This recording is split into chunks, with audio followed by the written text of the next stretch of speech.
as well. Look at that. Typical Craig. Here comes playing. Oh my word! Absolutely magnificent. Reed! He rose so high! Touched the sky!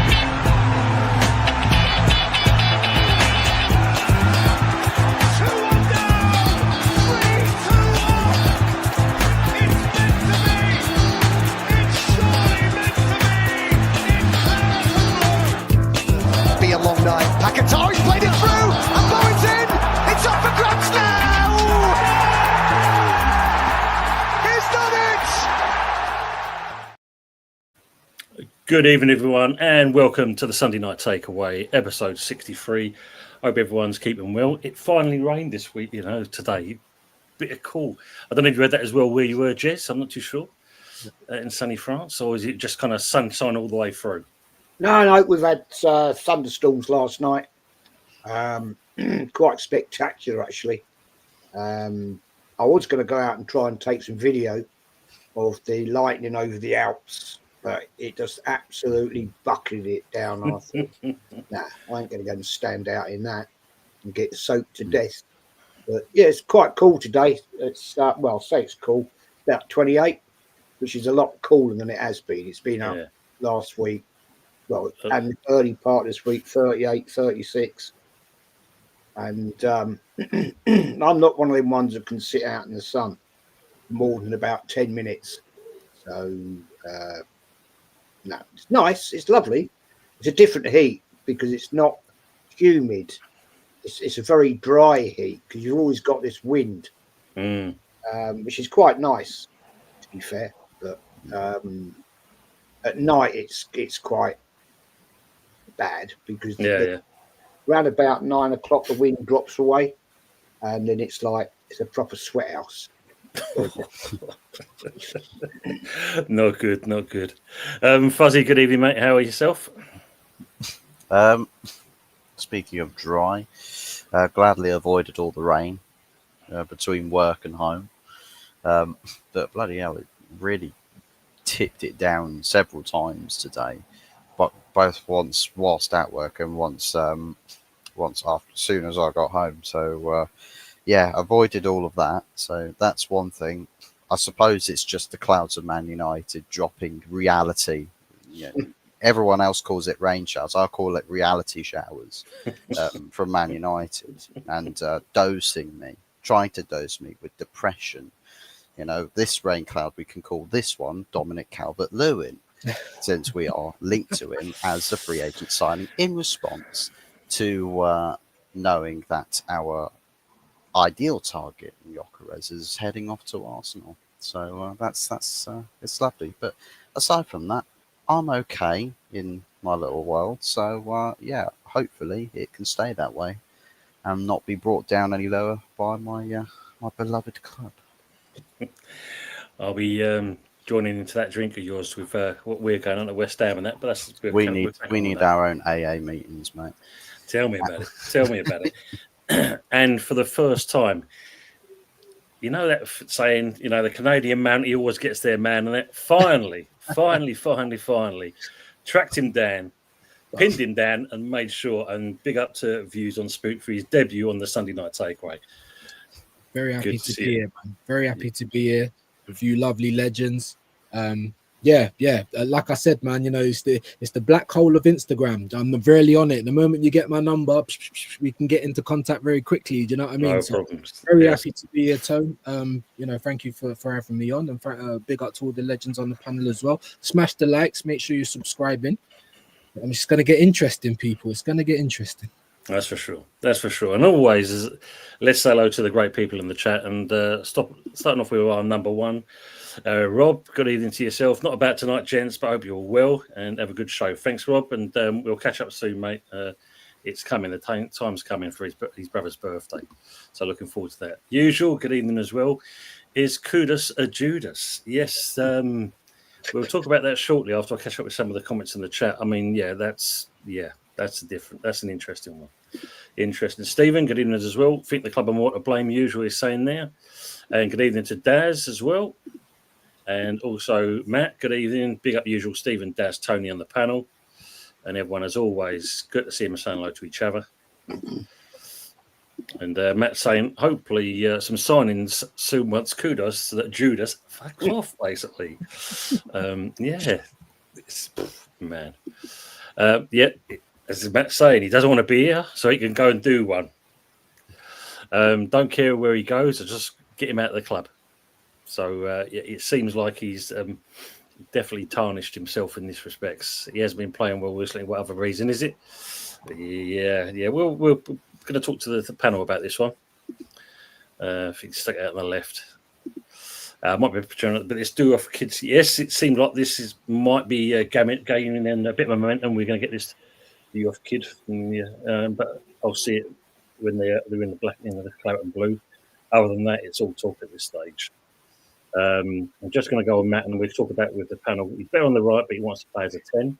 He doesn't use lift it when he's running to look for a pass. I don't know how he's going to work as a number 10. So this is all to do with Kudos, and apparently he wants, out of all the clubs, apparently, to go to Spurs. That's his favourite club. I was going to tell you, what do you make of that one? Well, kudos to Spurs. I mean, he went there the last time he went there. He tried to fight everybody. Don't know if he's going to have the same Royal Rumble entrance coming down number 30. Welcome to the roster. It's like the old WWE storylines with the brand splits, where people just rock up on the show from the other show and start fighting everybody. I don't know if it's quite going to be as dramatic as that, but yeah, definitely a player that Tottenham will desperately need to have in that attacking depth for next season. If he's capable of playing down on the left, then they'll definitely want to have that, in the place of Son, who's on the decline. I think it's fair to say. And it just provides Tottenham with more options. And given now that they've got Thomas Frank in there, I think the emphasis is not going to be high line and just overload attack and everything. You'll want players that are good with taking their chances, that are good, that are clinical, that are tidy, that play under pressure well. And I think with better teammates around him, no offense, Tony, but better teammates around him, will you see an even better Mohamed Kudus? Quite possibly.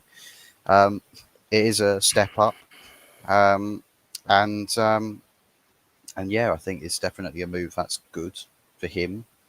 But I'll say that it's a bit of a misfortunate situation in the case of West Ham, that he's made his intentions clear for only one club, so you don't get the benefactor of being able to drive the bidding price up to get as much money from it as possible. It's whatever Tottenham table, West Ham will sort of be forced to take whatever the offer is. Because otherwise, if he doesn't go, you basically got a player you're paying tons of money who's going to be on strike.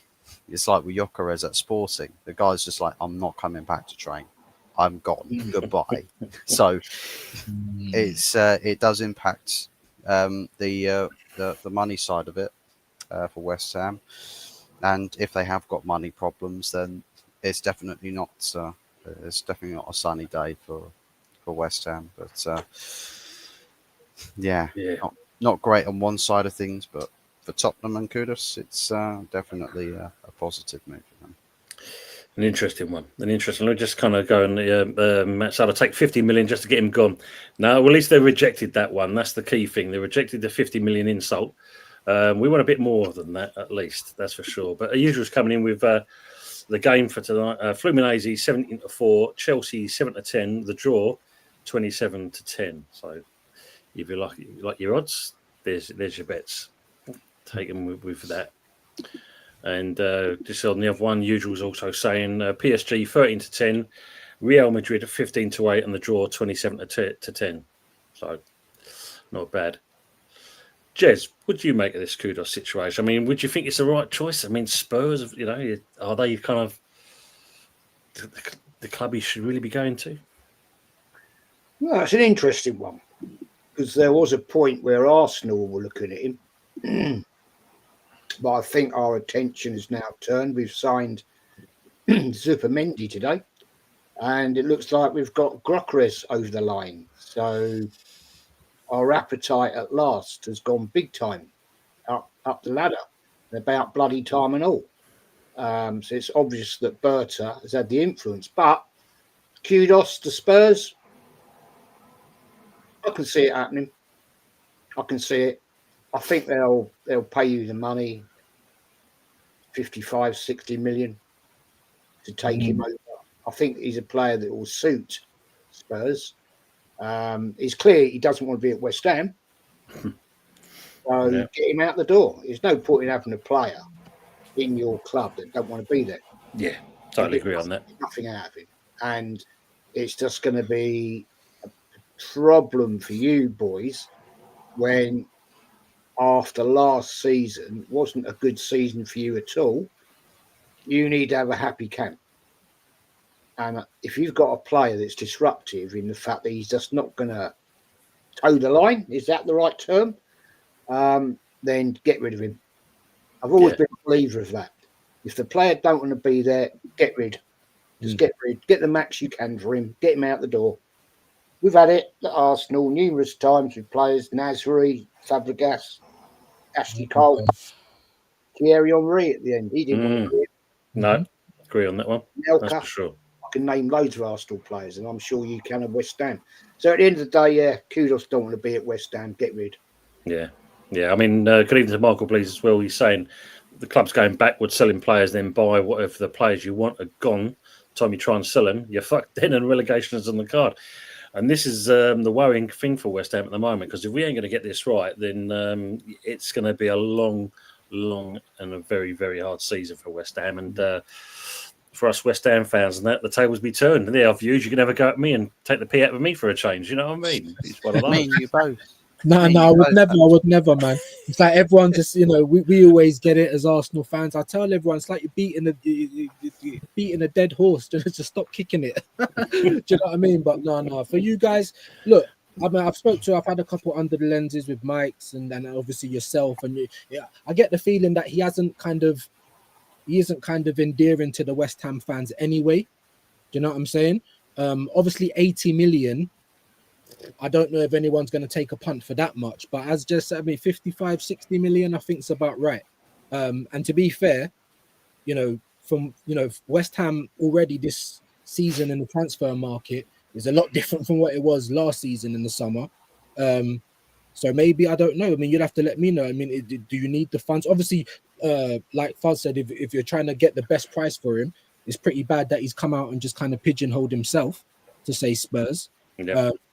Because then it will allow Levy to be Levy, and you want to get the most money you can for him so that you can reinvest at the end of the day. I mean, he is one of your big assets, whether you like it or not. So it just makes sense. If he's not endearing to the fans, and he doesn't want to stay there, then just try and get as much money as you can. But like I said, him pigeonholing himself by saying only Spurs, I don't know if that's true, but yeah, it's not going to be for you in terms of the money you can get.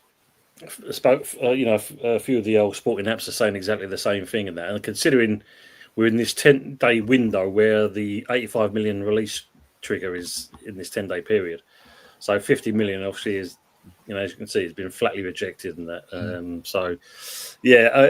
Maybe, as you said, 65, 70 million could be the tipping point. Maybe, we do need to sell players, and obviously he is basically our linchpin. And as you've all said, if it's the case of he doesn't want to be there, which he made it quite clear last season in my eyes, then, I wouldn't say cut your losses, but take as much money and then run, because I think that's going to be the best thing there. And And the thing was, he came in all good. So what happened from that point, I don't know if it's a David Moyes thing for him leaving and getting in Lopetegui, but Kudus' attitude changed. And I don't know if it's a case of maybe because we wasn't in Europe anymore. Could that been the case? Not being funny. When we look at Spurs, yes, they got in because of the cup final, basically. Other than that, unless Thomas Frank doesn't get the funds, then again he's only going to be there a short period of time, and they'll be looking to move on then. We'll see. We'll see. Good evening, Harry, to yourself. Good evening, all you beautiful people and that. And unfortunately, Fuse Free is saying, come in you irons, as always. Come on, you idiots. And everyone's saying each other. And of course, good evening to Mama Flossie. Even all you lovely lot, as always. Good to see you, Mama. Hope you're keeping well. Big up, Mama. And as Matt said, Queen Mod Mama Flossie is here. It's not a stream without your presence. There you go. Absolutely. So yeah. So moving on from that, let's talk about finally. This is the name that was mentioned last season, you know, and then when the new season, you know, once it finished, this man should have been walking through the door, and then it dragged the arse out of it. Zubimendi finally over the line. Did you actually believe it was going to happen? Because I mean, you know, it was a case of it should have been done ages ago, and it's like, well, where is this man? Because nothing's happening. I don't see no progress. I don't see no talks. It just seems to be dead. Let the Godfather answer that. I just think there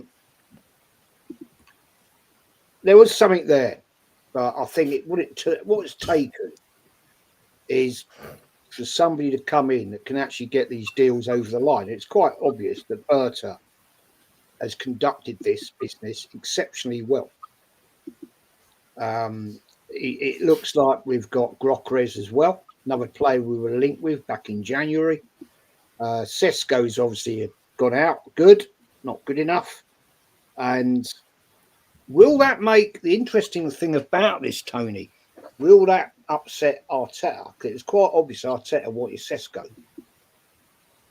And we've decided, or the club, or Berta has had his influence, which I think is brilliant, because that actually says to me that Arteta hasn't got the power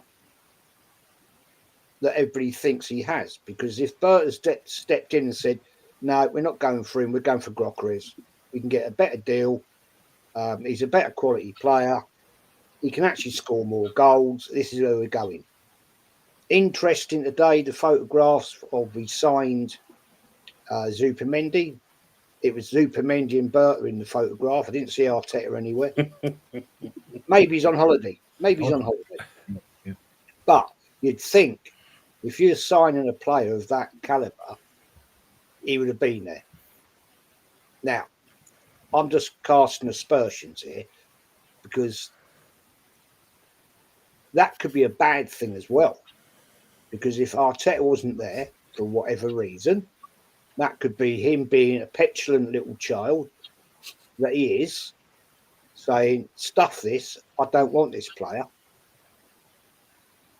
But I think I'm wrong in saying that, in all fairness, because I think it was Arteta said he wanted Zubimendi.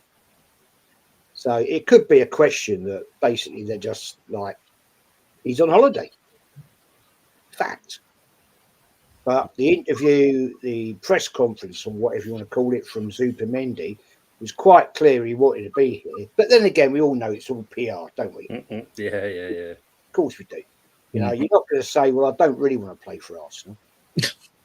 You know what I mean? You know what I'm saying? So I always take all of this with a pinch of salt, to be honest, because it's a great signing. I'm happy about it. It's about time, excuse me, we started a shop at a higher level. Yeah.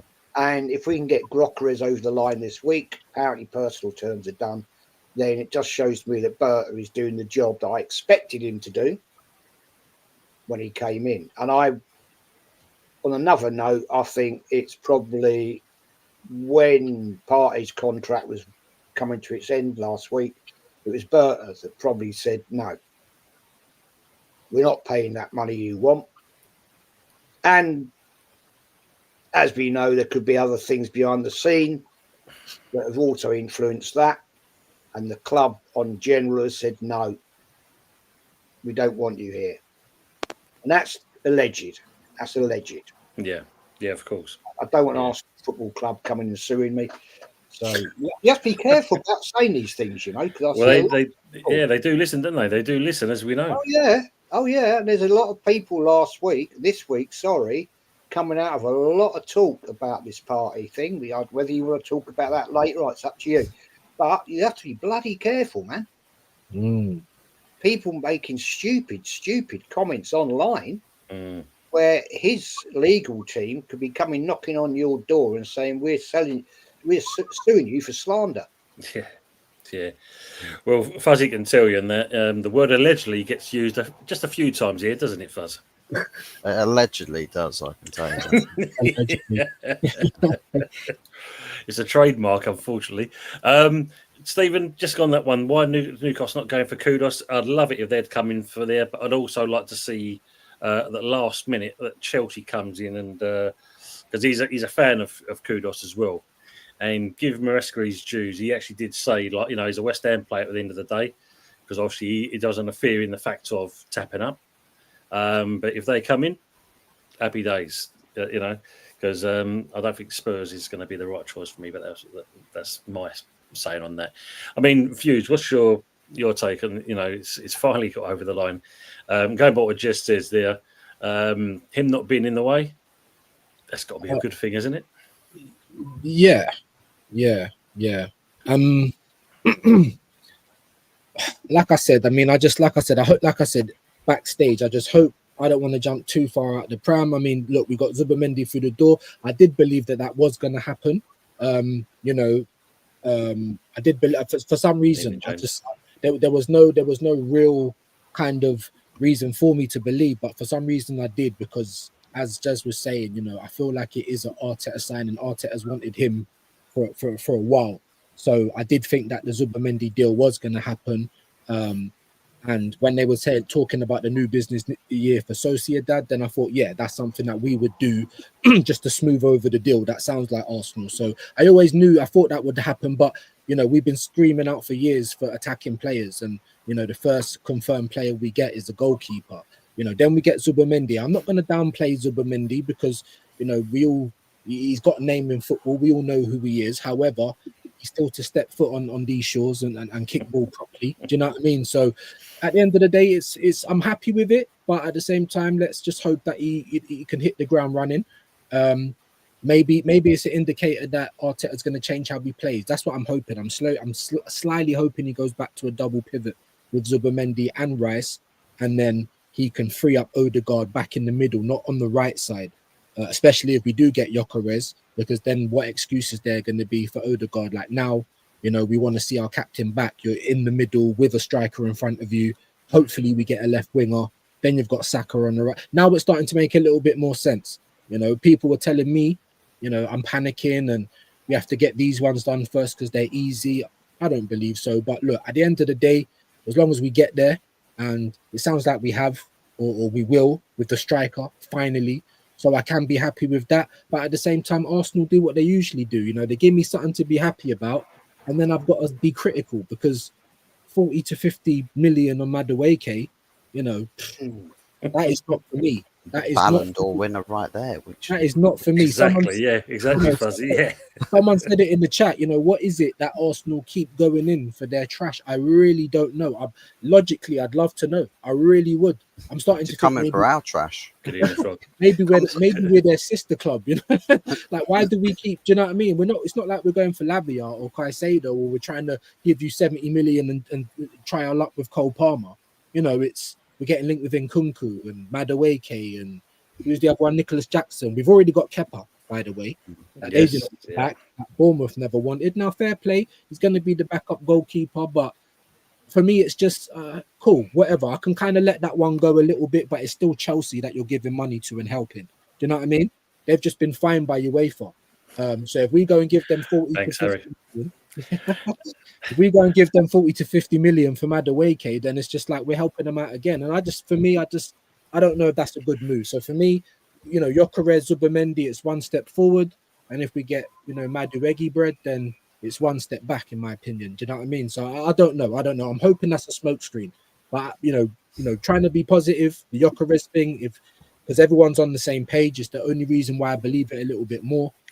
We'll see if it happens. We will see if it happens. And if it does, then we can be happy about it. Is he going to win us the league alone? No, he isn't. We still need a bit more, in my opinion. Be interesting. I'm curious about what happens with Ethan Nwaneri, because there's talks about him thinking about his future. Yeah. and whether he, sticks or twists. And it'll be interesting to see if he comes out at some point this window and says, actually, I can't be guaranteed any game time. Let's say if Noni Madueke comes in, I think that might kick something into gear there. And that would be a big loss in Arsenal's academy side of things, because Ethan Nwaneri, for a lot of his performances last season, was actually really good as an individual. So I think with great potential there, there'll be a big hit for them if he turns around and says, well, actually, you guys have just signed Noni Madueke. Where does my game time come from now? So, it'll be And I've got interesting to to see big up what his happens team. there. I've got to big up his team because that's what his team are pushing for. And I said, if Ethan's ambitious enough, he's definitely got the talent. That's what his team should be pushing for. Because we shouldn't. If we lose Ethan Wanyeri, especially to a rival, while we're picking up their trash, I don't know what to say. I feel like I'm in the twilight zone. Do you know what I mean? Like, wake me up. What is going on? If you mess up Ethan and goes to a rival, I think it's going to kick off big time at the Arsenal, mate. Trust me. Good evening, Matt. Good evening to Ray as well. Anthony, good evening to yourself, mate. Before I go on to the others, we were just talking about obviously, finally you got Zubimendi over the line.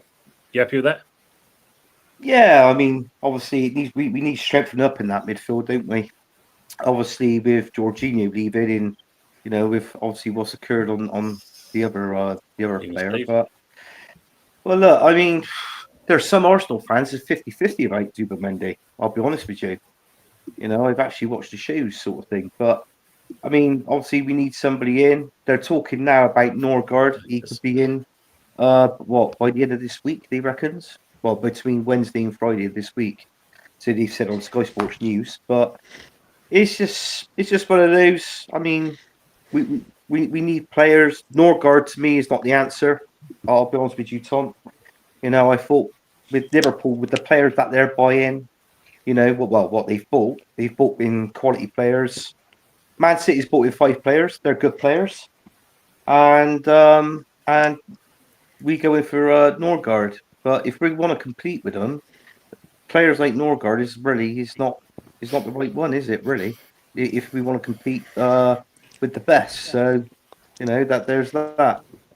But I mean, the Gyökeres situation, that's come off. That's a bit of good news, bit of excitement for us Arsenal fans. It's something that we always wanted, and maybe, just maybe, this manager, Mikel Arteta, is actually listening to the Arsenal fans just for once.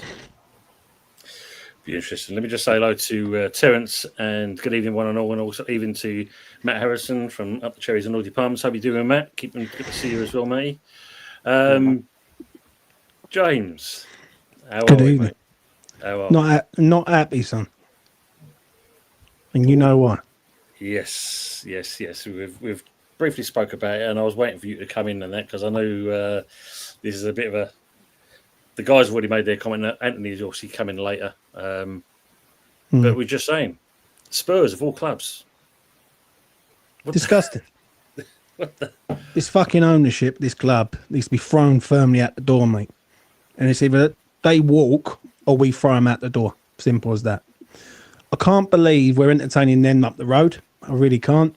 To me, it feels like that we are going out with the begging bowl.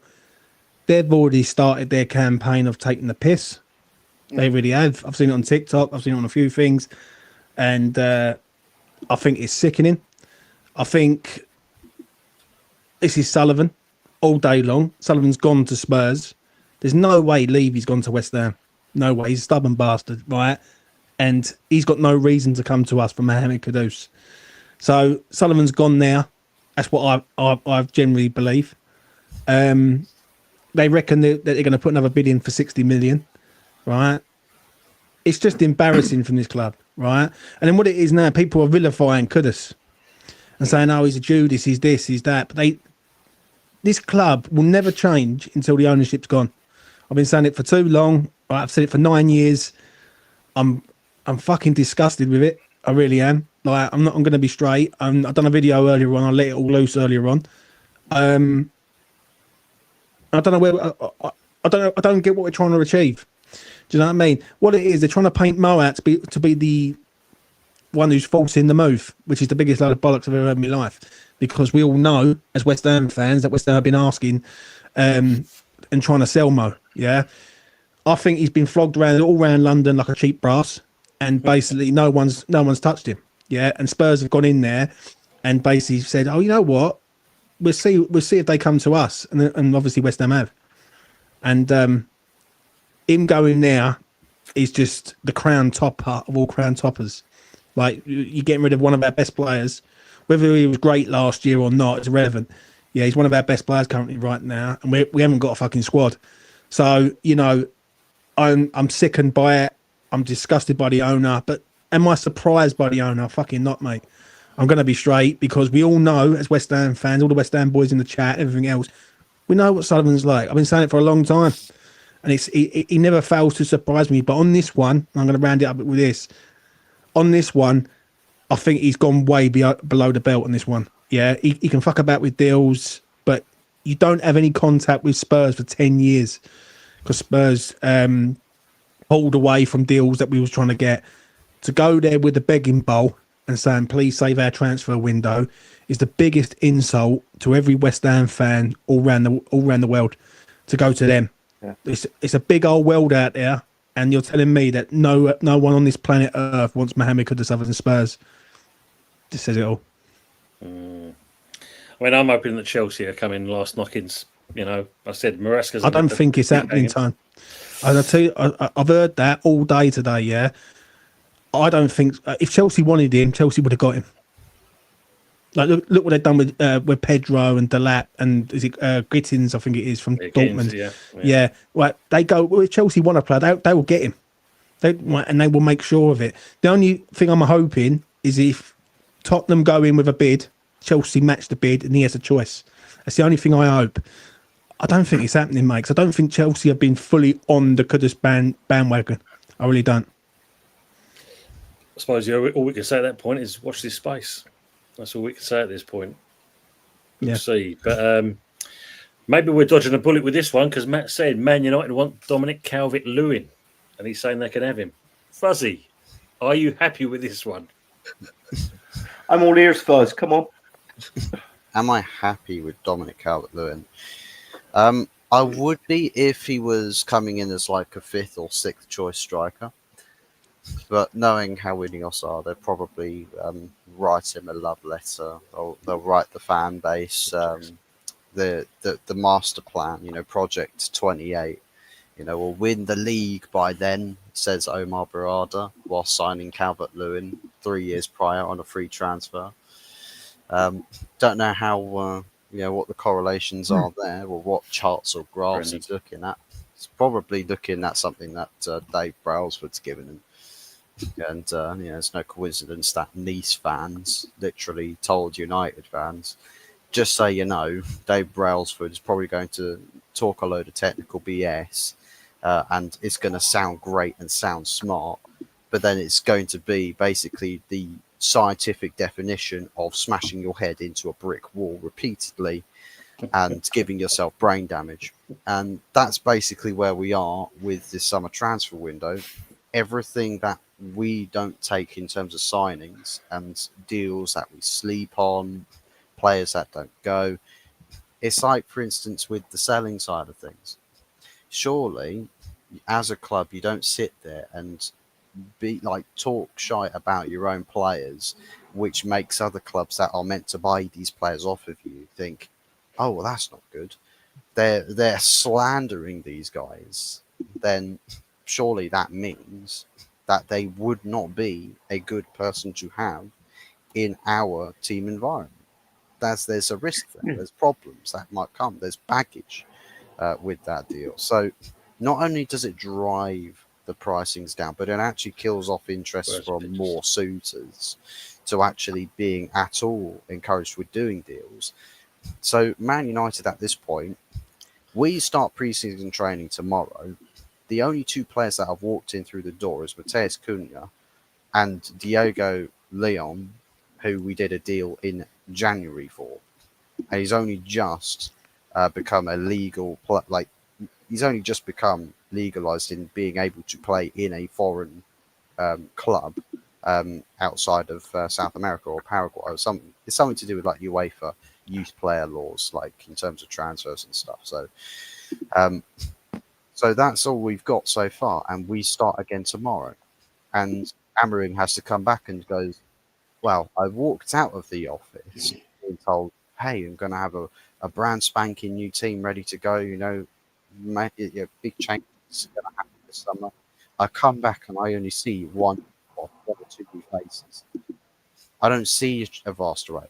It's literally a group of guys outside that I bloody hate. I hate those lot out there, and they're still here. I've changed the locks on the door so they can't come in and join the train. I've only shown the combination to the active squad, and you probably can guess the players I'm talking about. But yeah, they're still here. They're still here. Literally, we've not sold anybody, and we start pre-season training tomorrow, and we 15th. That doesn't show it really doesn't show reason as a football club that really understands when they actually get it. They really don't get it. It's like Bruno Fernandes. They could have sold him in the summer for 100 million. That's the same amount of money you would have got for Champions League qualification if you're just not shit the bed against the statistically worst performing finalist side in a European competition of all time, and not lost to them. That's all you had to do. That's all you had to do. Not mission impossible, actually mission easy, and you still fucked it. So here we are, one signing later, no sales later, 15th place. I mean, if this team was teetering us above the prospect of a relegation dogfight, well, God only knows what the next season's going to hold in store for us. And if Dominic Calvert-Lewin is their answer to losing out on Liam Delap and then Victor Gyökeres, who else? Because, I mean, I doubt Benjamin Sesko or Ekitike costing more than what it will cost to sign Gyökeres. God only knows how they're going to do any other deals. So I guess Dominic Calvert-Lewin is just the best player to have ever existed, and clearly, Sir Jimbo is wetting his pants. He loves this one, so yeah, there it is. And also, he's an English player, so double delight for him. Yeah, see, well, if it makes West Ham dodge a bullet by getting this player, happy days. Good evening to Lawrence, or good afternoon to Lawrence in Lexington, Kentucky. Kudos, don't let the door hit you in the arse, absolutely. And on that note, obviously, thoughts and condolences to the people out in Texas that are suffering dreadfully at the moment there with the floods. It's quite a few deaths in there. Kids are being affected, and that is quite bad. So thoughts and prayers out with those guys. And that got a couple of things. I'm going to come back to a couple of the questions that have been put to us. And that first of all, one for you, Jez. Usual's asking you, does the Tour de France pass near you? It apparently does. Yeah. It's on part of the stage where they go up round the Alps off over there.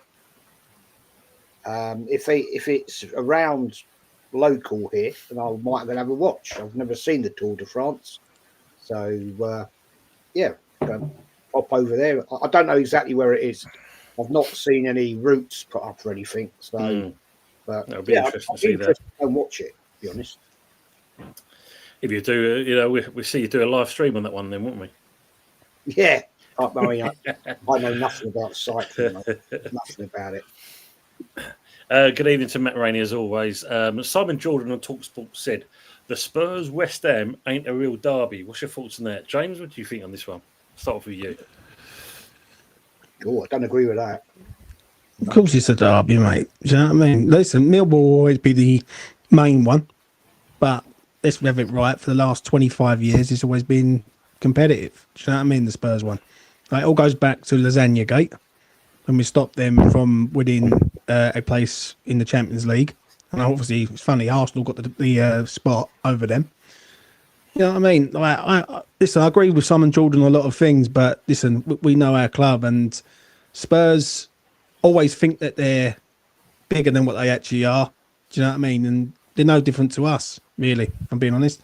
Like, yeah, they're a better footballing side than us in some aspects and got some better players than us. But, you know, it's always good to turn them over. Yeah. The Arsenal West Ham rivalry is a bit different because it's over deck. And that's sort of happened over the last two years, right? Yeah. But nevertheless, there was never really a rivalry with West Ham and Arsenal, right? West Ham used to always sign players from Arsenal, not a problem. This goes way beyond that with Spurs, though. Like the Spurs situation is a lot worse because there's been times before over the years where we haven't been able to sign players because they've blocked moves on us and they've mucked about and it's cost us targets. So, yeah, Simon Jordan, we don't care. I was going to say, because obviously the Arsenal boys, for using that, you know, you love West Ham coming to the Emirates, don't you? You actually love us coming Not to the all the Emirates. time. Not all the time. I don't know why it's views. Come on, look, it's a nice day out for us, and that, you know, Yeah, go well, there, watch a game, come away 3 points. It's you know, it's an interesting day. Not all the time. Not all the time. Well, it depends if the ball's over the fucking line or not, doesn't it, Tom? Oh, he's still going on about that. Yeah, There's always one, ain't there? You know what I mean? Oh, Always one. Thank There God was for VAR, proved it was in. West Ham coming to hybrid Emirates. There's always been a day out. Let's be honest. true. It's I agree on that. always an occasion. You know, so that is a derby. I don't care what anybody. Any team in London playing a London team it's a derby. Yeah. You know, you lot playing Millwall, that's a derby. You playing Tottenham, you playing Arsenal, you playing Chelsea. You know, the past history tells you it's a derby. You know, probably the lesser derby, respectfully, for Arsenal is Fulham, but Chelsea Fulham, that's a derby. They're only across the bridge. You know, even Arsenal Chelsea. It's a big rivalry derby, that one, Arsenal Chelsea. Yeah. You know what I mean? Yeah, Especially when Arsenal got half a Chelsea squad, but That's what I was waiting for it. I know Jez was. Go on, Jez. Well, obviously, the thing is, Jez and Anthony don't know, but that you've got a name change coming up when the season starts. You know, you're now known as Charsenal. Yeah. That's what you're known as now, Charsenal. Not He's a here bad all name, week, is it? people. He's here all week. Things surprised me. I think Chelsea's our scouting policy, to be honest with you. I was saying, So, sister. yeah, so I was thinking if Chelsea can sign Osherman, which would be great, we can buy him off of Chelsea. Look, so I'm all for that. You know. Double the bloody price. I think, in all seriousness, I think there's a little bit more metal between West Ham and Spurs than there is West Ham and Arsenal, to be fair. Even maybe some of the other, because obviously you had the little, you know, back and forth with the stadium and all that kind of stuff. And as your man was saying, you know, blocking moves, I think there's kind of a little bit more there. I mean, it's not to say that there ain't a rivalry between Arsenal and West Ham. It's a derby, but it's not as, I wouldn't say it's as bad as that. So for Kudus to come out and say that's his only place, that feels like a bit of a kick in the gonads, to be honest. I don't think he has said it, mate. If you want me to be real, I'd have money on it. This is coming from above and basically saying that he is saying he wants to move to Spurs. So all the West Ham fans get irate with Kudus and then gives the owner a pass. That's what, because he does it all the time. It's like the bait and switch move, basically. Like you're switching like the aggression from the owner back to the player. Do you know what I'm saying? So I'll be stunned if Mo said, I really want to move to Tottenham Hotspur. Yeah. I think he's probably turned around and said he wants to go, right? And if they've offered the money, he'll go there. But I don't think it's like the way it's been portrayed at the minute. I really don't. Like, and the thing is with Spurs, right?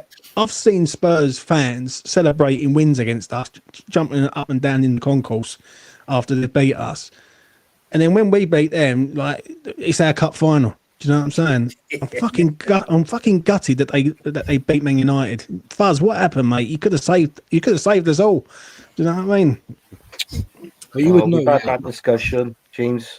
We've had that discussion, and It goes down on a slippery, windy road, you know. So Yeah, there's you've got to be careful because Fuzzy then breaks out and Tourette's and starts swearing like a trooper. We've got to be very careful. oh yeah, that show the other night, that show when that happened, God blimey.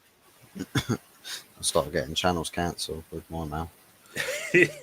Yeah, the channel broke down. As always, Fuzzy, Lawrence sends you the love. Fuzz talking about West Ham, like his team topped us last year. Know your role, he's going. Know your role. Fuzz just says nothing. Yeah. It's like empathy now for us, like it. At least we did. At least we weren't in the relegation zone, so that's the only positive I'm taking. We didn't get relegated last season, so that's progress. Trust. I still can't get over, Fuzz, that final game from Ten Hag when you played us and you had about 85 shots on goal and we ended up beating you 2-1. But we won't mention it. No. He was the better manager, Ten Hag, as well. Wow. Wow. I just think any manager that touches Man United is as good as dead. Like Tyrell last year as a Man United player on an injury table, just dead. Big up Michael in the chat. He's saying looks like a crime watch scene now. What's still going on? There's been other stuff. University challenged. I thought that was quite funny. You got quite a funny chat over here, Tone. We have, mate. It's some great people in the chat. I mean, got good people in here, that's for sure. And also a lot of them are obviously in James's channel as well. So it's all good. It's all good.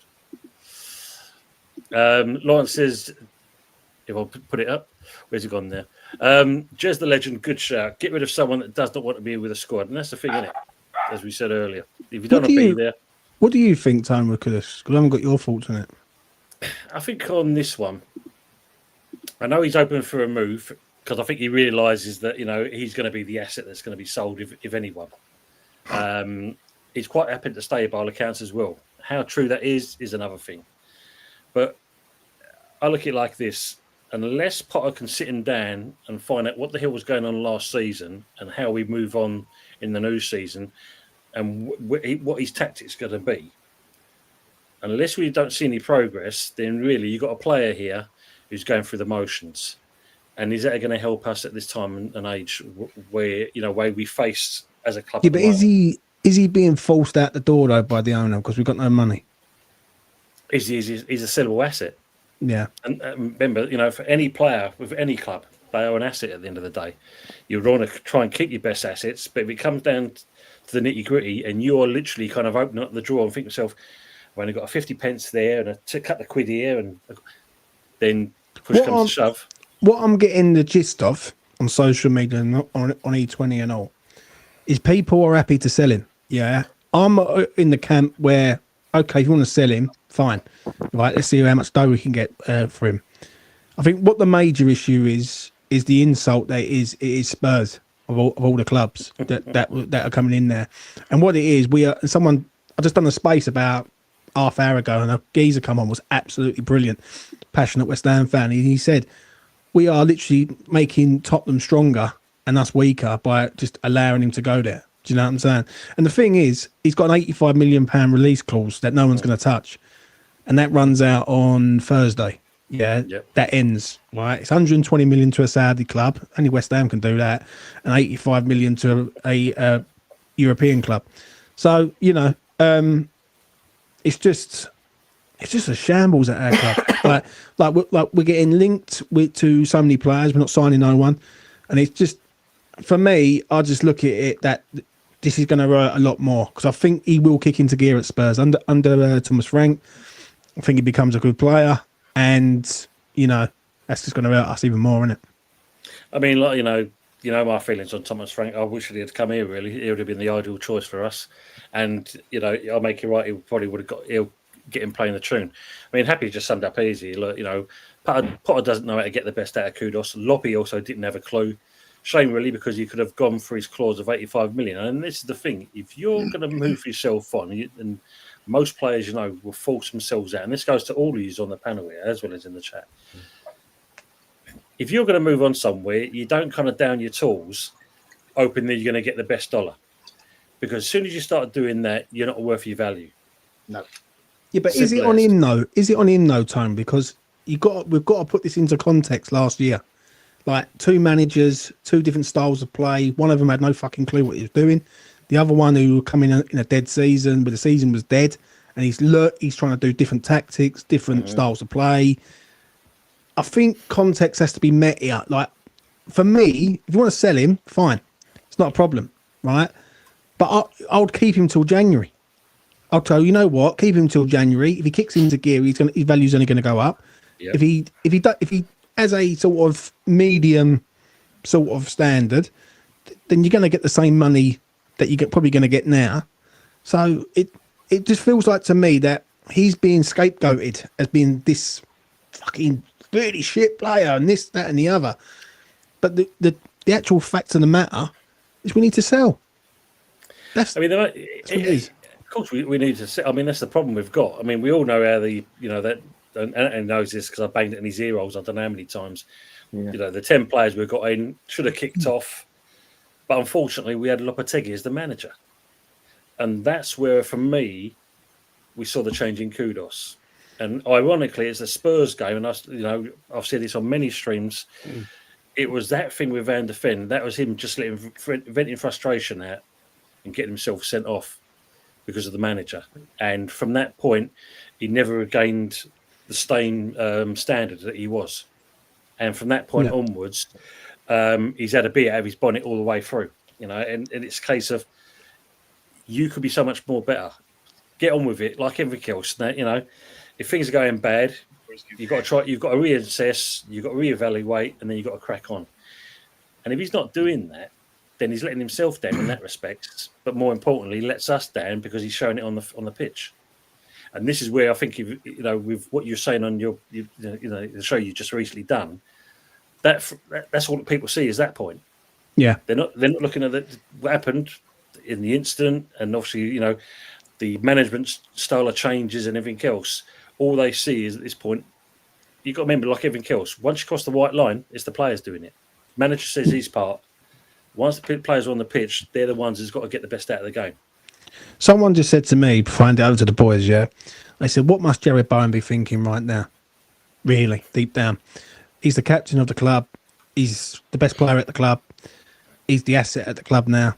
I think the only way people really wake up and see what's really going on here at West Ham is when Bowen's up on offer, which I think's next season, if you want me to be honest. If I was to have money on it, if West Ham are still in financial difficulty, Bowen will be up on offer and he will be sold. And that is where it will turn very nasty, very, very quick. I think with Mo, people use last season as an excuse to a point. Not saying that they're wrong, but I'm just saying that they use last season as an excuse for his performance. But there's no excuses with Bowen. And that's what's the problem.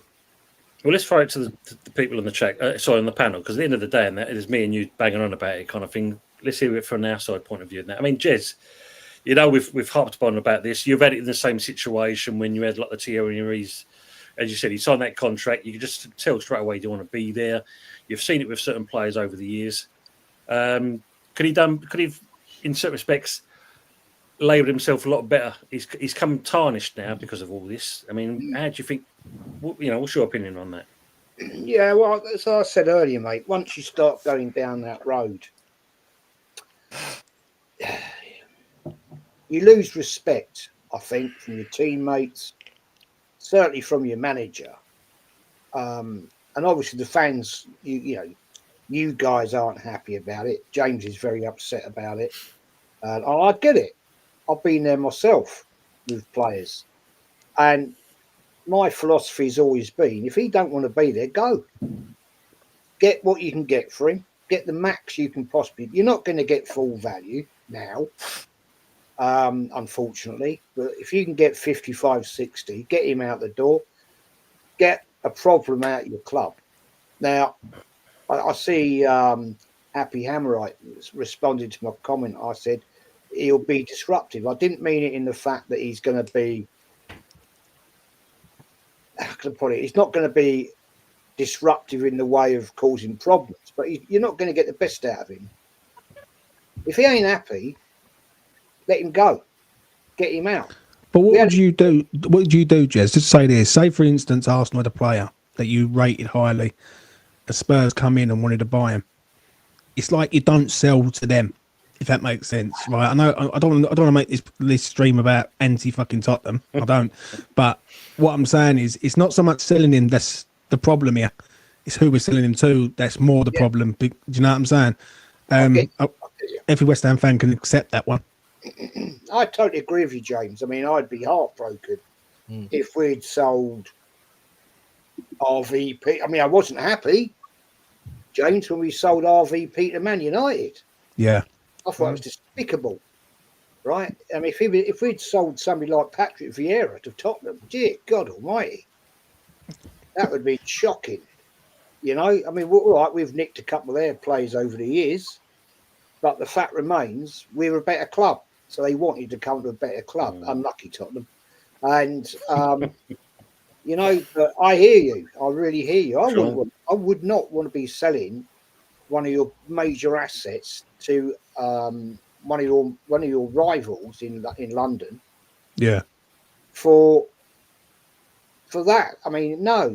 I totally get it, man. I'd be gutted if we sold one of our better players to Tottenham. No. That can't happen, man. It's not. It's like the Arsenal thing with Deck. Yeah, it wasn't so much him going. Yeah, that because we all knew that he was sort of that was going to be his final season. It was just the palaver with it. Like Arsenal come in with a bid, like which was never going to get accepted, and it was backwards and forwards, and eventually Arsenal paid the money, which was deemed acceptable by the owner. I'll give Sullivan that one, but even then. The way he handled the Declan Rice situation was wrong from the start. West Ham had just won a trophy in Prague, and he's on TalkSport the next day trying to flog Rice to use City, Liverpool, anyone who wants to take him. So you know, it's just This doesn't happen if an owner who understands the club. And for me, Sullivan, the only thing Sullivan understands is money. That's the only thing he understands. Yeah, I get you. I'd be feeling exactly the way you are. I'll be thinking, what is going on at this football club that we are doing this? We're doing business. I mean, I'm pissed off, man, that we're doing again shit job with Chelsea. Why do we do it? What are we doing here? It's the same bullshit, you know. And this Majuk crap. Get out of here, man. Seriously. Hopefully, if we get this Grokers over the line, that will go in the bin. But I hear you, man. I hear you because I think a club like West Ham, and let's put it right. You just not long ago, was it 2 seasons ago? 2 years ago, mate. Yeah, won a European trophy, and this is what you're doing. Yeah, all because Tottenham won a European trophy this season just got. No. You don't do that, and I think you're right. Sullivan, man, is an absolute fraud. Shouldn't be involved in football. Much like how I feel. About the Cronkies. They're a disgrace. Absolute disgrace. And the day that we sold our soul to the Cronkies, we've never been the same ever since. And it's the same with West Ham. Sorry. Yeah. You're not the club you once were. I remember, I could go back years and years. Some of the great games that we've played against you boys and some of the great battles. But, no. It's not right. It's not right. And this is sadly, mate, what happens in football now. Nobody cares. Yeah. The owners don't care. They don't care for the history of your club. They don't care for the passion of your fans. It's a disgrace, man. It all went wrong for you boys when you left the Upton Park. I'm sorry. Yeah, true. I completely agree on that, mate. I mean, Anthony, what do you make of it yourself? I mean, this Kudos situation. I mean, him going to Spurs, you think that's... Yeah, you know. Well, it's a surprise one, you know, obviously with the rivalry to start off with. But it's like what James said. You've got till Thursday, and that release call, 85 million, it goes down. Now, let's be honest. The Tottenham chairman, Levy, who's a complete asshole, you know, I think he I don't know if you're good at Tottenham, because Tottenham, knowing Levy, he most probably prolong it until that Thursday's gone. And then he gets them cheaper. All teams are going to do that now because it makes sense. Yeah, do you know what I mean? And even though it don't make sense to you guys, but it makes sense to the other teams, whoever buys him. Completely agree. You know, there's that scenario on that as well. But I just think it's like what James said as well. I just say, if you need to get that full 85 million for him, let's hope Chelsea comes in and spikes him under the noses of Tottenham. That's the only way that you're going to get that money. It would be the best troll ever. Yeah. If he, I would piss myself laughing. I'll be all round them fucking Spurs sites quicker than a tramp on chips, right? 100%. But it would be the biggest troll ever if Spurs fouled and obviously Chelsea come in and nick the player. Do you know what I'm saying? But yeah, I just can't see it on this one. I actually, from what I'm hearing, it's looking like he's definitely on. That's the one club and that's it. And I'm just not convinced Chelsea are going to come in, mate. I really right unless they match what Spurs want to do, and maybe but if they don't, then I mean, I was watching Sky Sports News earlier. Chelsea's got 13 attacking wingers. 13, and they were saying why the hell? Because they were talking about Kudus as well, because obviously they've been linked with him, going back. And he said, "Can you see him going to Chelsea?" And the guy who said it said, "You can't rule out a move him going to Chelsea." Because with the threatening of PSR, I don't know what it is with Chelsea at the minute, but they're underneath the books. So they've got so many players, they could bring in so many players which don't affect PSR. So do you know what I mean? But the reason that they're doing that, which other people didn't realize, is they're actually selling their players in the reserves. Exactly. So they're getting money for the reserves, the wages and all that as well. They're getting it off the wage book that way. They're 8-year contracts and all done now. Yeah. No, it's true. Because as I was going to say to you, Anthony, they are offsetting it, aren't they? For what they're buying in, they are kind of selling the odd first teamer, and then the reserve, and that's how they balance the books. That's quite clever on that. I mean, obviously, Views and Fuzzy in that. This is kind of one that both relates to you in that. Not expecting you to fight, but we will say it, fight. Gyökeres, is he going to go to Man United? Are they going to do a Chelsea and coming in at the last minute and pull the rug under Arsenal's feet? No. He wants Calvert-Lewin. Man United right now are the street beggar. The hell is he going to literally watch a millionaire pull up into his driveway in a Lamborghini, and as he's walking between the car and the door, this homeless beggar sprints across the street faster than Usain Bolt, nicks the key, and then gets into his house. It's like, you see what I did there? Yeah, don't sleep out on these streets, but the irony of that. Your banner name comes across your face, and all I can see at the top is a tit. It's been like that for over an hour. I wonder why you kept smiling at me all the time. Now I know why. No, I wasn't smiling. That was a wink, Tom. That was a wink. But yeah, no chance. That's why at the garage store earlier on. That's what that was, mate. Do you reckon you're going to get Gyökeres, Arsenal fans? I think it's done. Yeah. I think it's done. All he's got to do is sign the contract. This is crazy. He's even willing. He's willing to take a pay cut to join Arsenal. Wow. He's actually willing to take a pay cut. He apparently, I mean, I'm just going by what I've seen on the news, the press, and all that. Apparently, he's agreed personal terms. It's just now finalising the deal between the two clubs. So I'm pretty certain the deal's done, and it'll probably be done Tuesday. Wow. What do you make of that? Because obviously, I see people saying about Norgard the other week. I think Ches was on with us the other week, and then you got Gyökeres will be a good signing, right? Exactly what Arsenal need, a centre forward like that. But the Chelsea winger isn't like, you know what I'm saying? It's like one good signing and then one bad one, isn't it? All the time. Yeah. Said that earlier. One step forward, two steps back. If you're trying to put Madueke in Gyökeres's back pocket, we can see him hanging out. Like, we don't want him. And this is the thing that we always get. I mean, look, the reason why I'm even kind of putting any stock in the whole Gyökeres thing is because everyone is on the same hymn sheet with this one. It's not like how it was even a couple of days ago.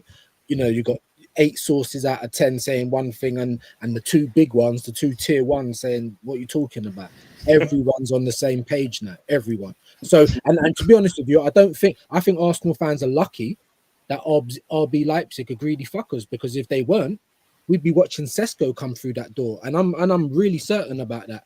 And I think the only reason that we've pivoted is because they're asking for too much. If we can whittle them down, because we're talking about Europe, if we can get them to what, 70 million euros with add-ons, you know, that's the kind of money that we want to pay. We'd be paying a lot more for a more riskier player in Sesko, in my opinion. So in that regard, I'm just happy that you know, RB Leipzig are greedy. I'm happy that, you know, our fans are very sensitive. When Sesko was talking about a release clause, they were acting like they've just been turned down off a date or something. Like, if the release clause is more money than what we pay for him, what's the bloody problem? Do you know what I mean? Yeah. Fair enough. They're acting like, oh, validate me. Yeah. Well, now we're all in the bin. I've been praying to the footballing gods that something will happen and we'll get the right man. So hopefully that goes through and we get the right man. Do you know what I mean? Finally. But however, him on his own with that Chelsea scrub, and, you know, more defensive players coming through the door, Mosquera being linked. We've already got a keeper. We've already got a mini fridge in Zubimendi. So, Yeah. you know, we need a tackle. So him on his own. Someone mentioned it to me. I can't remember. It was one here, right? Someone mentioned it to me a while ago. It might even be Lee who mentioned it about Ethan Nweri could be on his way out of Arsenal. Yeah, Fuzzy just mentioned that. Fuzzy mentioned that. Someone mentioned it the other week. I can't remember who it was. Well, it's bugging me, but they said I'll tell you what, it was DJB. That's who it was. He mentioned it to me on a show that I was on with Aaron and a few others. And he said, "Yeah, be a good signing for yous. Wouldn't surprise me if West Ham get rid of Mo and go and look at trying to loan him for a season. If Arsenal are prepared to let him go on loan for a season, because we need someone like someone fresh, up and coming. We ain't got a lot of dough, and I'd be down with that because he's a young kid who wants to play, and we need players. So you know." Well, yeah, just quickly on that. I mean, if like I was saying earlier, if we manage to fumble the bag with Ethan, then yeah, people need to get sacked. To be honest with you, you know, if we're trying to go in for Madueke, but you've got Ethan that arguably probably done better than Madueke last year. Yeah. Do you know what I'm saying? Is definitely a lot more clinical. So, but the thing is anyone that comes in to be, you know, backup or whatever you want to call it for Saka and Odegaard, they always get microwave minutes. So listen, I've always said on my channel, I love Ethan. I want him to stay at Arsenal. But if you want to do something in your career, then you might have to think about a loan or even think about moving on, because Arteta turns a lot of our creative players into sporks and then asks them to eat a T-bone steak. Do you know what I'm saying? I'm going to try that at West Ham. Right, there you go. Right. So what does he do? I mean, Miles Lewis-Skelly was always going to prosper because you're a midfielder that can invert from the left, and you're a left back. He loves defending. He loves all of that. But if you're someone with any kind of backbone, any creativity, any individualism, then he's going to try and slow that quickly. That's why Martinelli always gets picked, because of his tracking back. So if you fumbled the bag with Ethan, like, then we need to, as Arsenal fans, it's kickoff time, because that would be, that would just be unbelievable. Imagine if he went to Chelsea and we get Madueke, then we've really got to stop. We've got to launch an investigation or something. I don't understand what's going on. True. To let players go out on loan. Look, we've just got rid of Tomiyasu, right? He's gone, so that's another player out the squad. We've got Partey's gone. That's another player out the squad. I don't think we're in a strong enough position to keep letting players go out on loan. We need cover for Saka, etc. Yeah. And that's where Nweri is. We can't afford to do it. We haven't got the depth. It was proven last year and the season before. We haven't got the depth in the squad. We had a terrible season last year with horrendous injuries. We can't go down that road again. So we can't let players go out alone. It might be good for the player to enhance his football, but as a team, as a squad, I don't think we can do it. I don't. We ain't got enough. I wouldn't want to see it. I don't want to see him come away from the club, to be honest. I think that's just fumbling the bag. Do you know what I mean? If I'm being really honest with you, someone of his talent, someone of his potential. But I've heard that his team is pushing Arsenal guarantee game time, and I don't think that's a bad thing. You know what I mean? You can't stifle him, and we know that, you know, it's an Arteta thing to not give the faith to his bench players, but that's the team that you assembled at the end of the day. You know, so you it was all right when you had to play him and Miles Lewis-Skelly when they bailed you out when we did get all of these injuries. So for me, I was a little bit disheartened with how he was treated towards the end of the season, and it seems that he's a little bit disheartened as well because his team are now pushing for guaranteed time, guaranteed playing time. So we'll have to wait and see. But I think he'll stay. But if he don't, Jesus Christ, that's a massive. I've just got Tone, I'm just going to say this quickly, mate. I'm going to make a move. right. It's been a pleasure, as always, coming on here with all you gentlemen. Have good health. That's the first thing I'm going to say before I make a move. And RIP to Mr. Jota, who's no longer with us. But, take care of yourself, boys. All the best, James, as always. I'll see you, James. Take care, brother. Take care, mate. Take care. Take care. There's just one thing I wanted to say in response to Views on Sport now. Agent Aiden Heaven. He's going to be on that WhatsApp, that Instagram DM thing. Yeah, he might. He might. Yeah, he might. And this is the point. And now you're right. You're absolutely right, Fuzz. And the thing is, I wouldn't blame him. I wouldn't blame him if you got someone that's not going to give you a chance, but keep putting you on the bench. Just like, Nathan Butler, Oyedeji, a 22-year-old, never got a kick. Chido, he was scoring 1 million goals for us, and there's no route to the first team.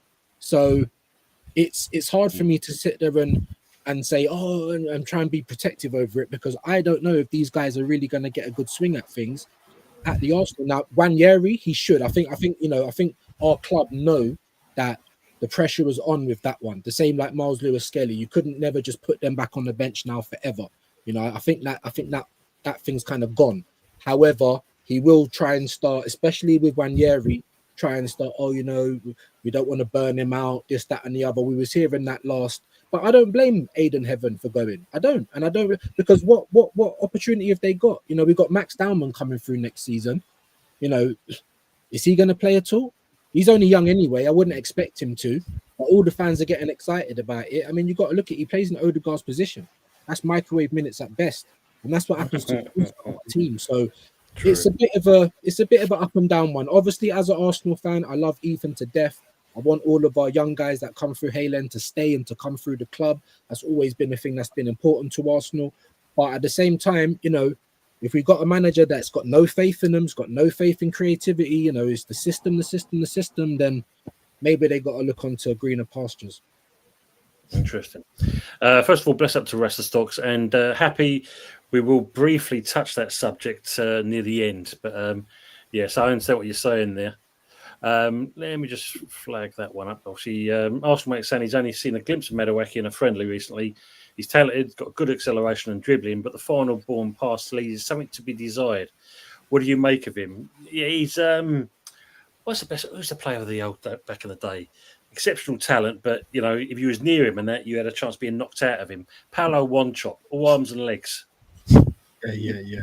All arms and legs. That was the one for me and that. But there is a couple of comments I've starred still. So let me. Only One Chop. One Chop. He was brilliant for. Yeah, he was brilliant for Man City. I mean, that was a deadly partnership, wasn't it? Yeah. One Chop. Was it Dick off with One Chop?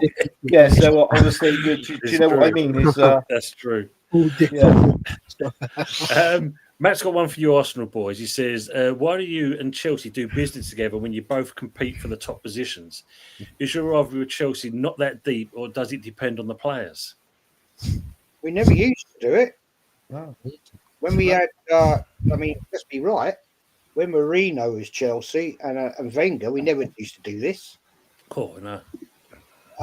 Because we were both challenging for the main position. But I don't know what it is nowadays. I really don't get it. It seems that we like to accept their cast-offs. And let's be honest, it's proven over these seasons that some of the players we've had in, Agent Louise, Agent Willian, all these players, right? Yeah. Yeah, just haven't been the grade. And I don't get it. I don't understand. There's something, we're this friendly with one of our main rivals in London, Chelsea. What are we doing here? It's madness. Madness. The only players they've taken of us, right, were our good players. Yeah. You know, I mean, Ashley Cole, Fabregas. oh, Fabregas, come on, you know, and we take their dross. It's a bit of a one-way street, that one. It's embarrassing, Jez. I mean, So I almost imagine is that Sergeant Ratcliffe is the owner of Arsenal with how obsessed with Chelsea he is. it is embarrassing, but Wenger actually done that 3 times, Jez. Wenger done it 3 times because if you remember correctly, the first one was William Gallas. Yeah. Then when who was the other one? It was William Gallas. Yossi Benayoun, because he was from Chelsea. He was from Chelsea when he on loan. Yeah. And what was the there was another one. Goalkeeper. Check. Yeah, that's it. So he started it, Wenger, on those 3. Right, but if you look at those players, right, at the time, you know, they weren't kind of looked at directly as the same way as the cast-offs that we're getting now, like Kepa, Yeah, and Madueke and Nkunku. I mean, this was still William Gallas. It was still Peter Cech. So I can understand that to a degree, but yes, look, NordVPN. I've heard it all. I was, you know, one of the first people. No, God, yeah, antivirus software. But yeah, but you know, since then, it's not. You know, the history has shown you that it hasn't worked. And even those players. I mean, Czech was called Agent Czech. Gallas, I hated him for crying on the pitch that time. What's the matter with you, bro? I didn't think that was a great move, in my opinion. So I don't think there's not one Chelsea player that's come to Arsenal that's done Even well. So JB. when you ask me why do we keep doing it, I'm stumped. I'm asking my subs. I'm asking everyone. Yeah. You know, maybe they've got compromising pictures. I really don't know. At this point, you know, I don't know what to tell you. I don't know what to tell you. It's embarrassing, man. So you'll get no fight back from me on it. It's embarrassing. I don't condone it, you know. But what can we do? but it's like we're touching on that now. I'm wary. I tell you what, I love that player. He's brilliant. He's class, pace, skill. You know, he can score goals as well. So if Mikel Arteta lets him go, I mean, look what Jess said on the show last week. He said when I said, you know, Arsenal signing Jez Collins for 125 million plus add-ons, right? What did Jez say? He said he'll walk into that conference room and rip his fucking Lego head off. So I was like, yeah, so that's... But in all fairness, I just don't want him to go. But if he does leave, in all fairness, I mean, I get what Jez is saying because we do need depth in the team. But I'd rather see him go out on loan. Whether it's to you or maybe what you did last season, Tom, and we turned it down. Maybe because you bidded 25 million last season for Reece Nelson, and maybe if he comes, well, obviously he's back at Arsenal now because he was on loan at Fulham. So maybe you can go in for another bid for him then, Tom, and take Reece Nelson off our hands. It's just saying. It's just like, you know. I know. I mean, what gets me is the fact of, I mean, Arsenal Manic just picks up on it as well. When he's one of your up and coming talents and that, and all some like, you know, unfortunately with this manager, when you're on the blacklist, that's it. You are definitely on the blacklist, and you're put in a darkened room and never to be seen again, kind of thing. And this is a talent that could go on to to big things. But your manager, I don't know, man. It just seems weird. The best part about it is you don't know if Saka's going to be the same player when this season starts. You only saw bits of him at the end of last season. I already think he ain't. And he wasn't. I know. I mean, just looking at them last game views, you know, was it the last 4 or 5 games he played? Yep. They weren't. That's not the usual Saka you're going to see here. And unfortunately, you know, all it takes is pre-season is going to be the telling point because once the pre-season starts, if you see him breaking down in training sessions. That's why I was a bit upset when because imagine at the start of the transfer window, you know, it was United that was pushing forward. You know, it's because Cunha's someone I would definitely take at Arsenal for competition for Odegaard, if not to put him on the bench. But Arteta, Larden's never going to do that, is he? So, do you know what I mean? Like, so, but, and then United's been also linked with Gyökeres. Looks like we're going to get him now. But Mbeumo was another one that I thought. Imagine that. Yeah, Wank. That's what I'm saying. I was laughing at earlier. University Challenge. We got some really good ones. Look, Celebrity Squares. They had some good ones in there. Big up the chat. But yeah, I was saying, you know, why didn't we go harder for someone like an Mbeumo? Because automatically, anyone that plays on the right wing is going to say, "Oh, I'm not going to come to Arsenal because I ain't going to play." But I looked at that last season. I really did, and I'm looking at that Saka, and I'm like, you know what I'm saying? I'm like, I don't look, the ladies and panel of the chat. Big yourself. Get used to these views. This happens quite often. That's all right. That's all right. We love it, man. We love a bit of jokes.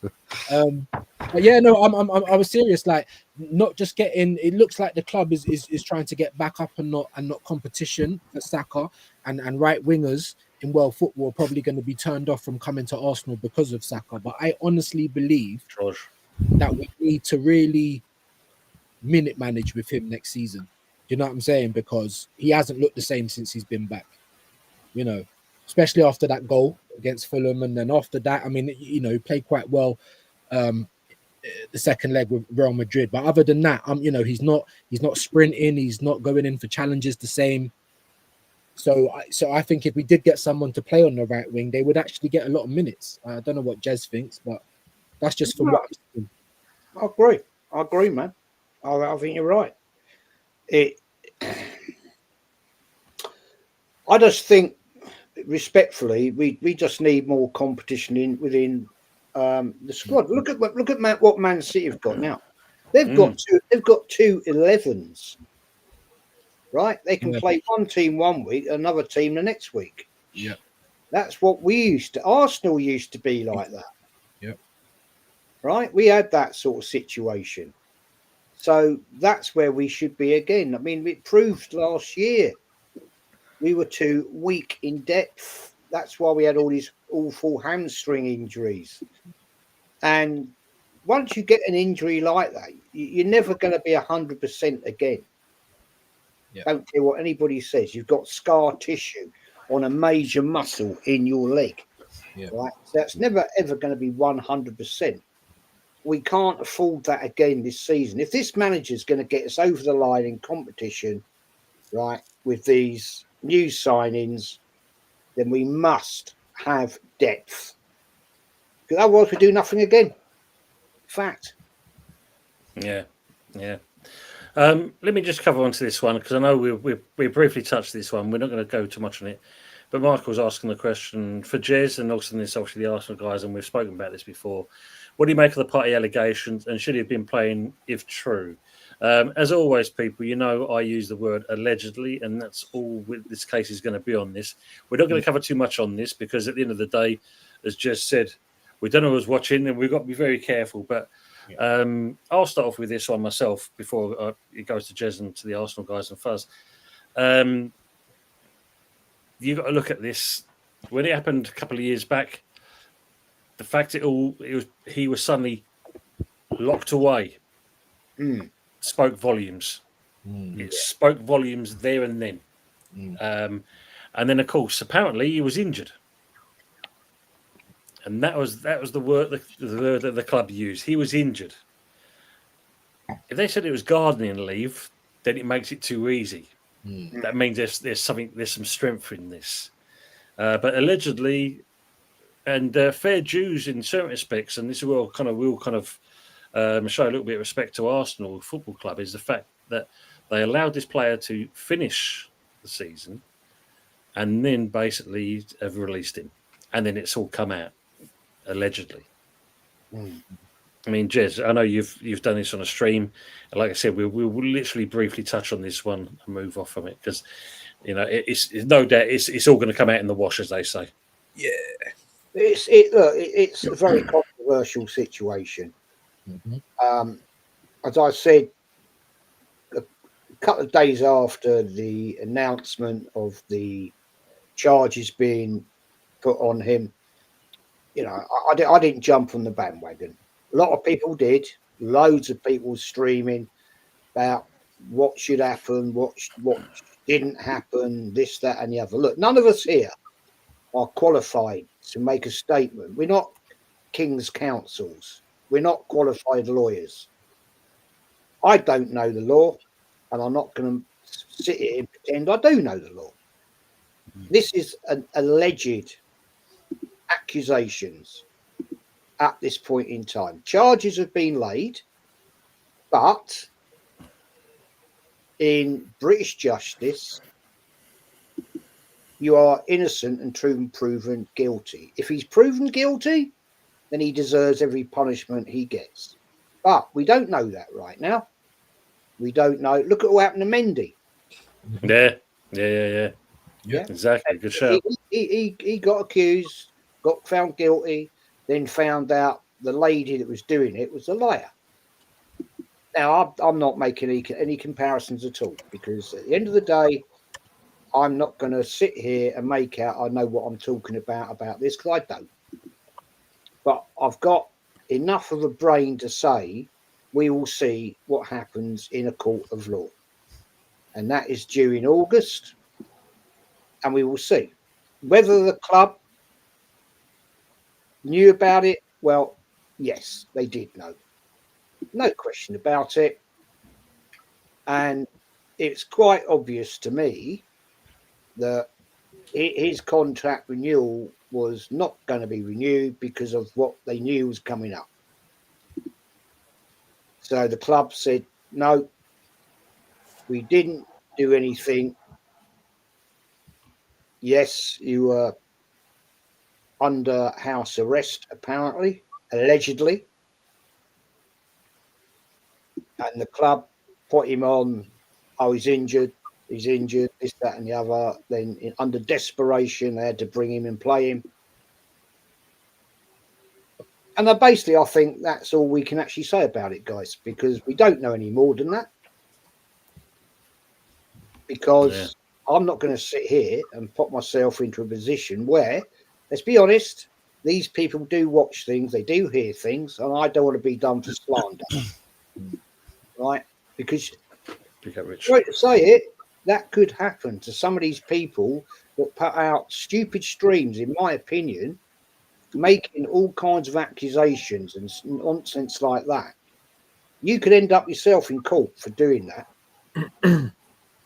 Because if he, let's say he's found innocent, right? Let's just say that.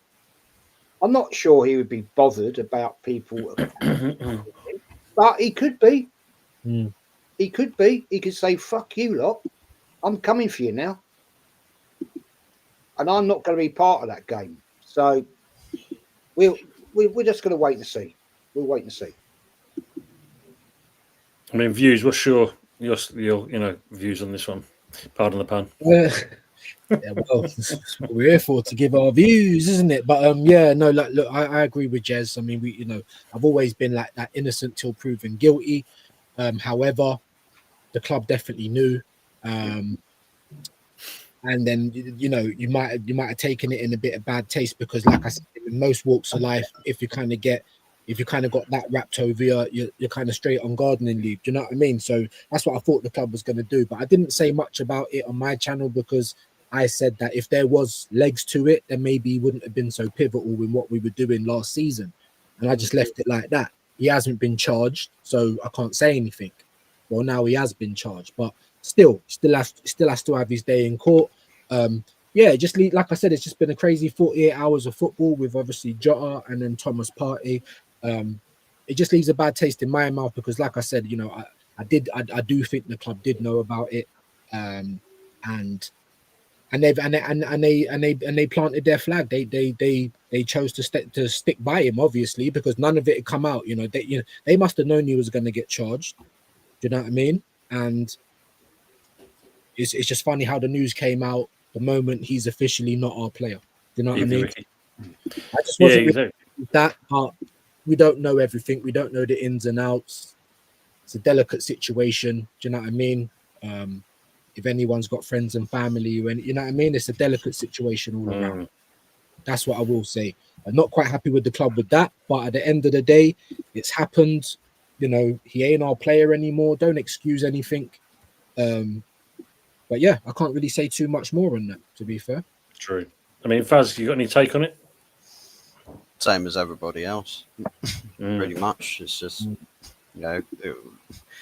people will draw up the comparisons as to how Arsenal conducted handling the player under this situation. We've got the examples of how Man United would do it, Everton, Gilby Sigurdsson, how they acted, and various other clubs, or Manchester City twice.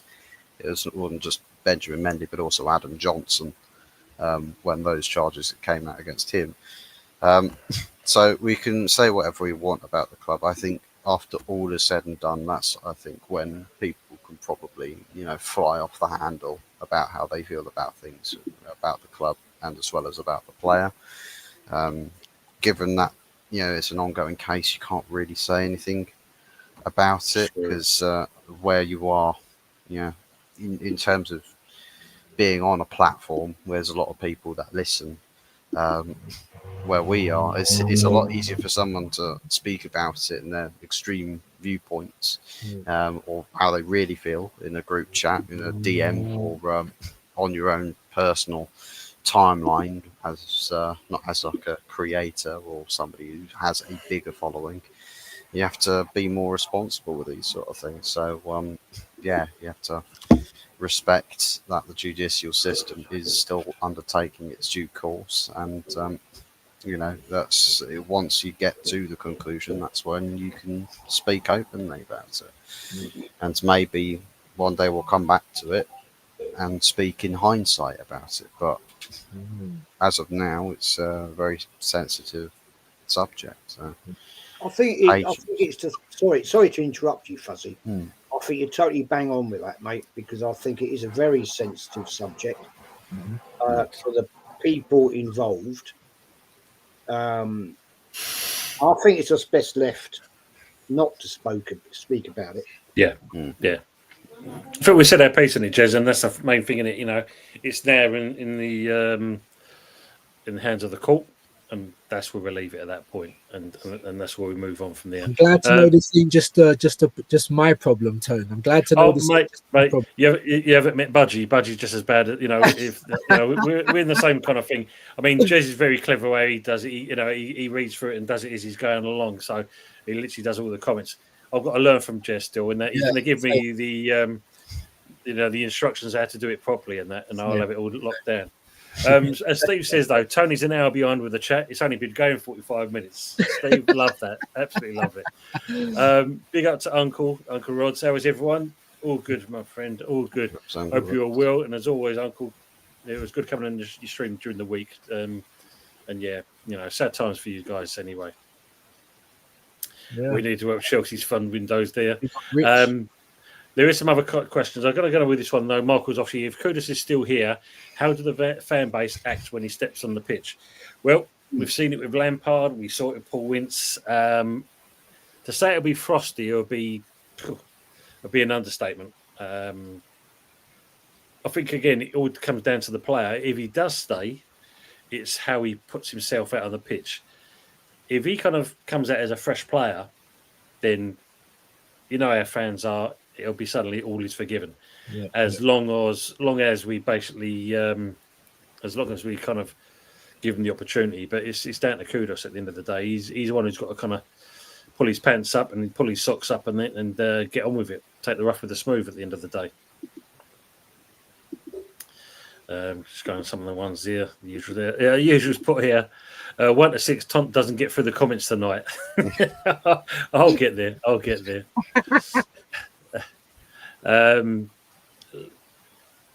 Arsenal makes asking the question: would Arsenal fans be okay with Madueke if Arsenal signed Rodrigo and Eze too? Do you know what? I'd be happy with Madueke if he was paying 10 million for him. So I hope that answers the question, because it don't matter what we do and who we bring in. If we pay 40 to 50 million for him, I'm not happy. Basically, you're paying that sort of transfer fee because that is the Rodrigo alternative to the club. There you go. As fans, we would look at that and say, no chance. Well, Madueke wishes he could lace up Rodrigo's boots, exactly. but it's Exactly. the viewpoint on the club. If they see that transfer fee and look at Madueke as a player, they think, yeah, no, that's fair price. That's justified pricing. Because if it wasn't, they wouldn't even entertain this deal. They Yeah, would. that's what I mean. Who was giving them the go ahead for this? You know, who was responsible? They need to just get sacked straight away, Mm, in my opinion. no, Um, exactly. the only way it makes sense, like I said, if it was 10 million. Troj, no, we haven't accepted the bid for Kudos. We turned it down the first one. So apparently talks are ongoing for Kudos with Spurs. Let's see how much they're going to up the money for, and that it's got to be reasonable though, which we've already discussed. So yeah, at the moment, no, is basically is the thing. Time for them type board members to put money into the club Muppets. Yeah, so apparently our board can invest into the club £90 million if they wish to. If they wish to, but at the moment, yeah, it's not looking good in that respect. So there is the kind of big old, we've got no money, even though we're like the 13th richest club, but we've got no money, and we've got to sell before we can buy. I'm hearing that as well. Sorry, mate. Ricky's put some good comments as well. Sorry for views. He said it'd be interesting if the club put out a welcome back video with all the players returning for training and what players don't feature. Not our club, Ricky. We ain't got the balls for that. That's for sure. And we've got the budgets for it. That's the other thing. Yeah, Can't afford it. Gonna be buy all the old crepe paper and that, and make your own kind of paper chains and all that shit, basically. Yeah, There she is, Mama Budgie. Good evening. I all she say, Mama Budgie. Oh my god. I've seen another one. Flossie Zuna. Yoko Flossie. Really? Wow. Oh god. I don't think we've got that far yet. Another one here from Arsenal Manic is for you guys.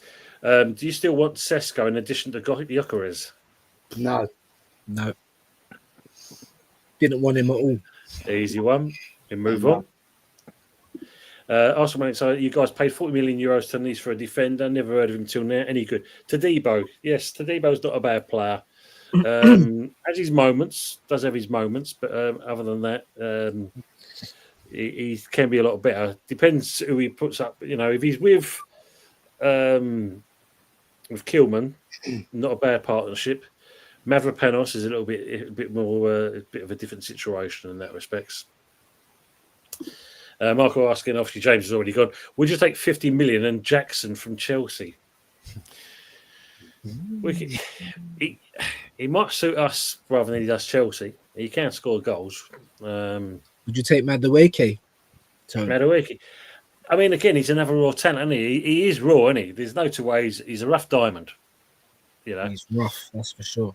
And it's one of those you've really got to chisel that off to kind of get where you to get the kind of the so-called polished player. But I think there's a bit too much work on that one. Jackson, though, is a little bit different.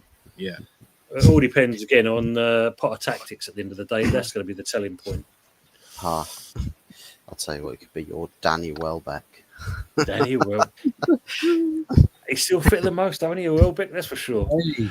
Well, there's a West Ham target for you. Go get Danny Welbeck. Danny Welbeck. Well, I mean, Brighton have been buying some players. I don't know if you guys have noticed. They've bought about 5 or 6 players already.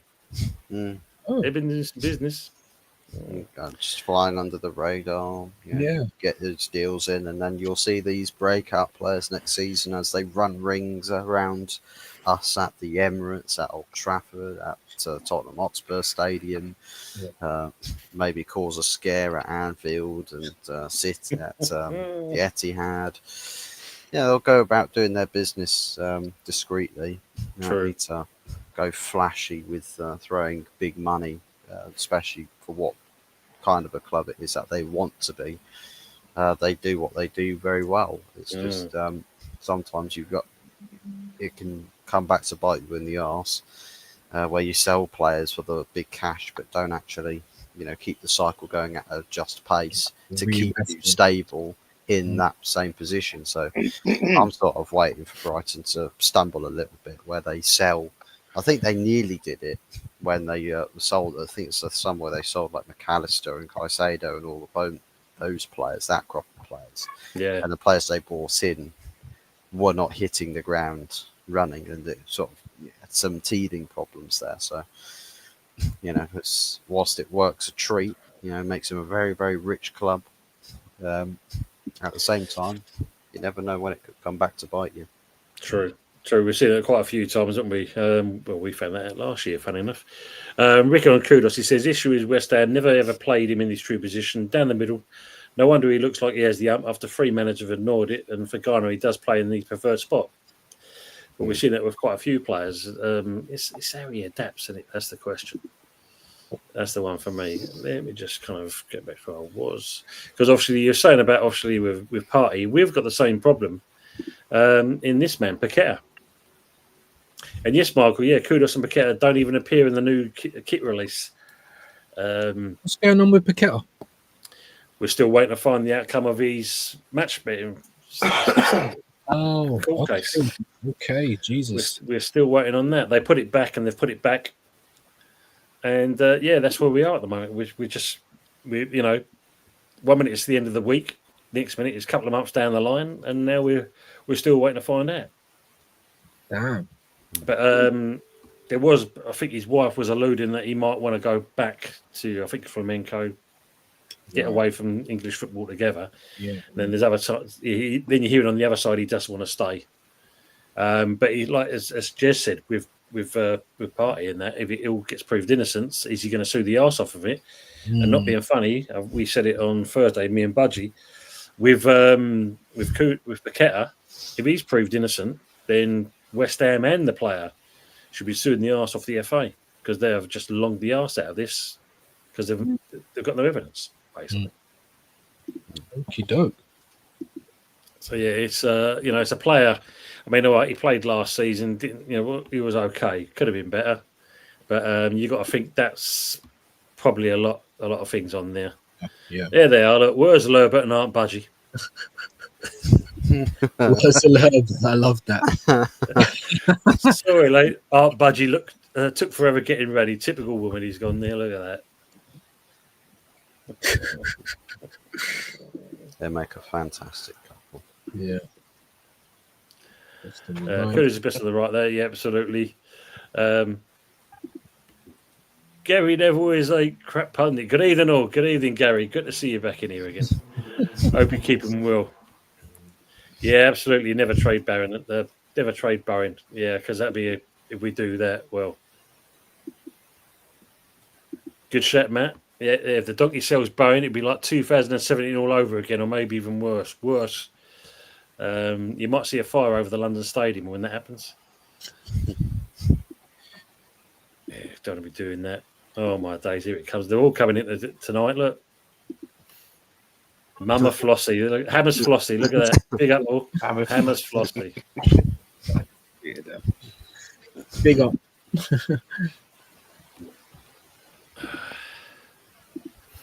Yeah, look, Steve Cox say, look, Martin Peters going to Spurs and I was only 10 in 1972, you were saying back then, back in the day. Yeah, and as Jez said, sold Robin Van Persie to Man United. I mean, did it hurt you, Jez, that he did well there? That was the thing. Well, I'll tell you what really annoyed me, right? Robin Van Persie, right? We'd had him for 9 years, and he was consistently injured every season, right? And we stuck with him. And then he had one great season. 32 goals, I think it was. Might be 34. I could be wrong. And then he went to Man United because he basically saw no ambition. Apparently, he sat down with Wenger. He didn't see any ambition from the club and went off to Man United and won trophies. But that did piss me off a little bit in the fact that we did stick by him. We could have binned him off 4 years before that and said, look, you're always injured, you're not the levels, go. But we didn't. Well, the club didn't. I say we, the club, stuck with him. Mhm. But I think it was a little bit of a piss take that he said, oh, I'm off, I'm going, Sir Alex obviously wanted him. And Sir Alex at the time was still a proven winner. And he went on a one shit. And we got, what was his name? What was the name of the guy we got in the exchange? It's a Mkhitaryan, wasn't it? Mkhitaryan. Yes. We got him in exchange. I mean, come on, man. You can't make it up, can you, really? Those were the good days for us, I weren't they? They were the good days then. I think United. I think United and Arsenal fans. This pattern that we see has been going on for quite a while now. Do you know what I mean? I think you just heard there from the Godfather, just pointed it out exactly that, because Van Persie was a total crock. He had one good season for us. Do you know what I mean? And as Jess said, we stuck by him. But the reason why I didn't kind of go for him more than the club is because it come out, and I think it come out from Cesc, it come out from Thierry Henry. They're all asking the club, who we getting in, what we doing, and the club's never got an answer. So there was that as well. But some good points made there. I mean, Fuzzy, it must be happy days with that, though. Like, get one player like that, and then they go on and win the league. Yeah. That Mkhitaryan was swap for Sanchez, wasn't it?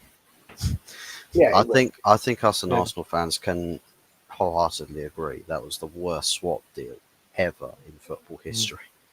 Like, if we both basically made a big deal about Sanchez is coming to United and him playing the piano and everything, it's like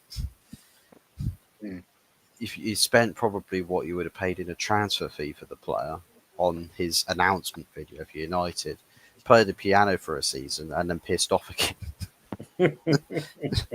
True. Henrik Mkhitaryan joins Arsenal, absolutely destroys his hairline, and then he disappears as well.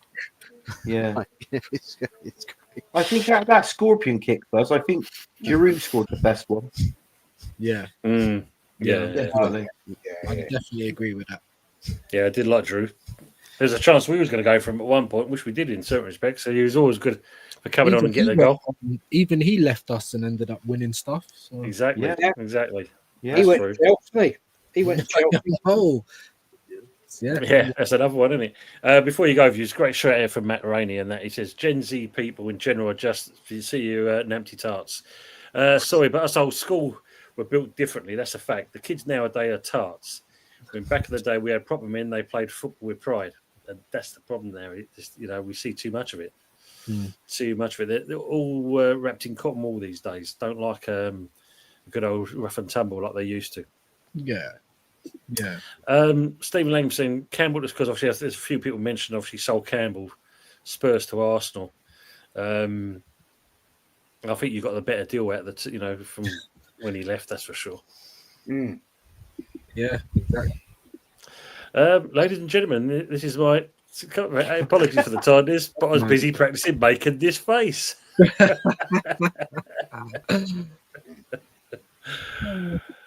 Frog says, absolutely, Frog. You're not wrong there. Yeah, we didn't mind taking Jimmy Greaves from Tottenham. No, that's true. We didn't mind that at all at the time. Matt's also saying football and real world politics has made people weak as fuck.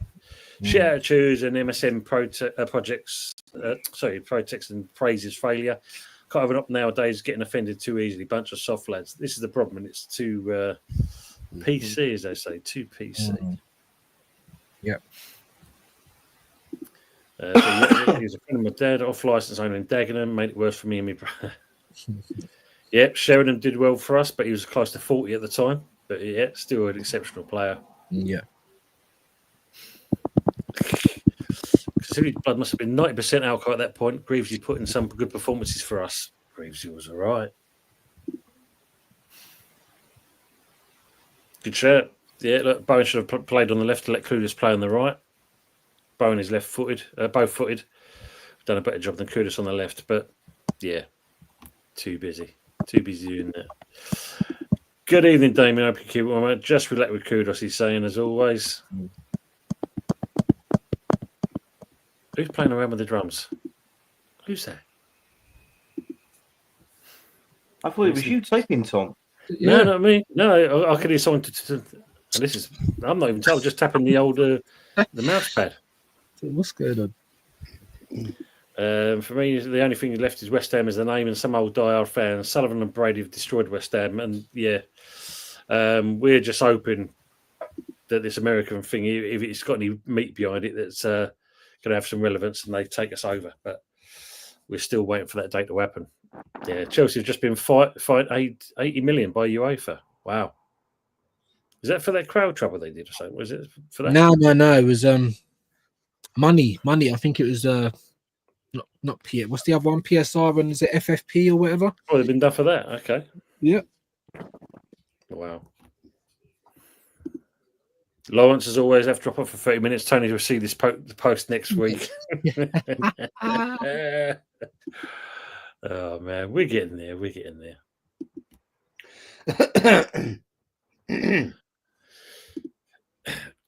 The question is, we're going to go and use Arsenal free.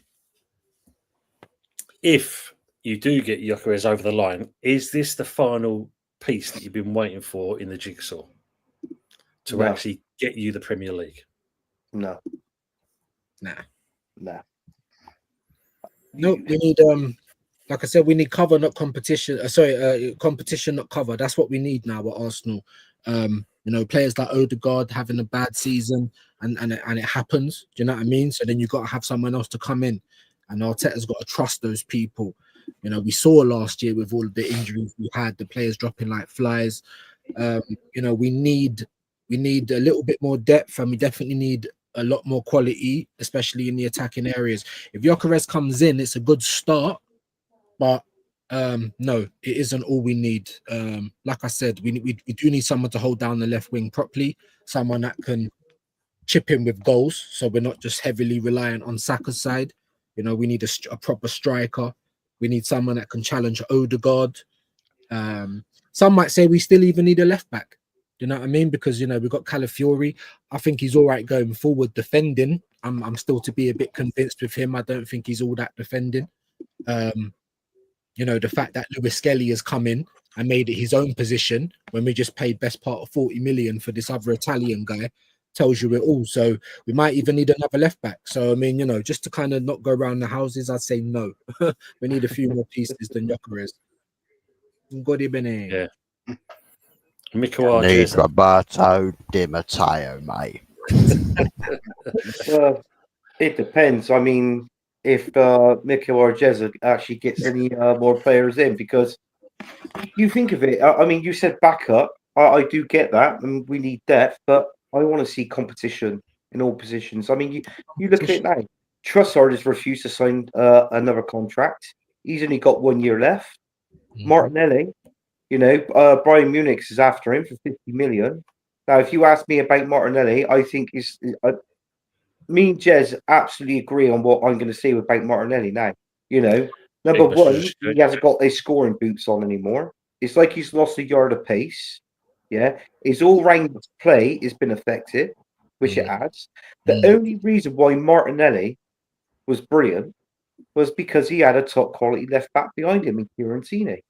That partnership duo was absolutely brilliant. I don't know why it was affected. So that's the reason why I don't get it. Yeah, that's a good one. And your chat is brilliant, by the way. Where are all these people coming from? I don't know. It's somebody that makes it all up. Fair play to them. I It's brilliant. Yeah. But yeah, I mean, we need another. People say about with Gyökeres, I reckon we need another striker as well. I don't believe in Kai Havertz. He can go. Jesus could go. Martin Odegaard.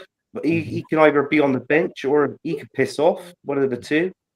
Now, if that was me, I'd rather play Nahueri in Odegaard's position. I think he'd do a job there.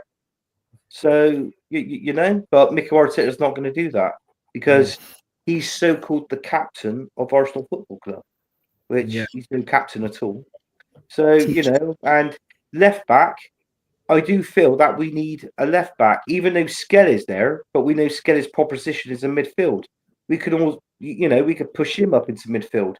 But Calafiore, I'm sorry, but for me, I have never known a player that's made of fucking glass. He is so injury prone, is unreal. The slightest knock, he's out for months. So, do you know what I mean? I mean, Jez, what do you think? I mean, do you think Gyökeres is the kind of the person that's going to get you that silverware finally after this long wait? I think he's going to make a difference. I Yeah. still think we need more. I think if we got Zupermende, so if he plays in his natural position in the middle, that means we're going to have Odegaard out on the right. Rice will play left. That will give the opportunity to Rice to play a more attacking role rather than a defensive role, which I think will be good for the team. If we've got Gyökeres in the middle, where's Havertz going to play? That's going to be interesting. Where's Havertz going to be? Exactly. Because we'll have, let's say we've got Gyökeres up front. He's right-footed, I believe. So it's going to be an interesting situation. Martinelli, Gyökeres, Saka. So where are we going to have good old Havertz? Interesting. Yeah. We know he'll play. We know he'll fucking play. Yeah. There's one thing that I want to say to you, Jez, as well. And I was watching it, and it was actually on Sky Sports News because I was actually listening to it. With Gyökeres coming into the Premier League, obviously playing in the Portuguese league. Do you know the Portuguese league doesn't cut the top 5 leagues in Europe? So that was what they were saying on Sky Sports News earlier. So I was thinking if we do get a Gyökeres, which would be great.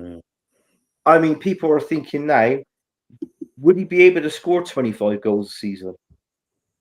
Knowing that the Premier League is the standard of the Premier League compared to the Portuguese league is much higher.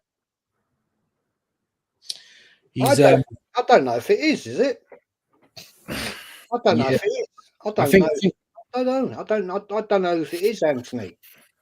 I'm not sure the Premier League is that high a standard. I mean, from what I've watched and I haven't watched a lot, so I'm not an expert on this one. I'm not going to make out I am. I don't think it's that much better than the Spanish league or the Portuguese league. I think it's more physical and it's more faster paced. It's more Premier League than the Portuguese league, and this is where he may struggle because you've got to think when he was at Brighton and there was a Coventry, he wasn't exactly ripping up trees then, and he's gone abroad to make a career of himself. Okay. And then he's going to come back into the Premier League, and if it's going to be with yourselves, will we see the same player?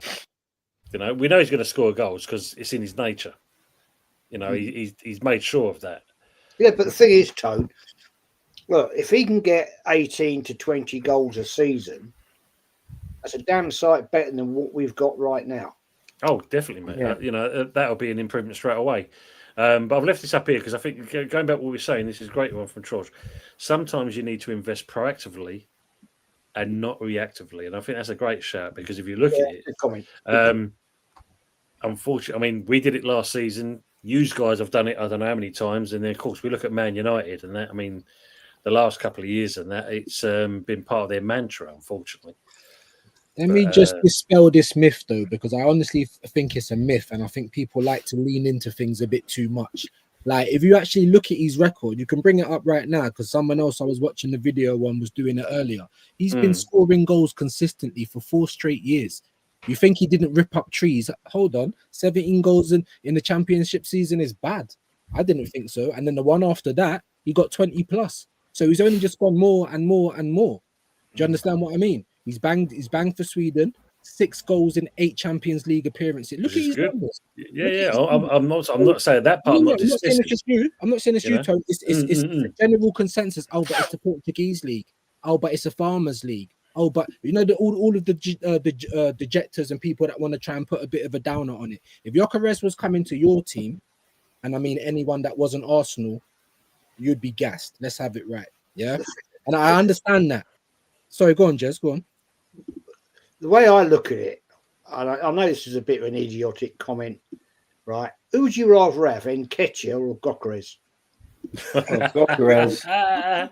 He's got Gokeres. The only reason why I asked that question was because that was what they were talking about on Sky Sports Exactly. earlier.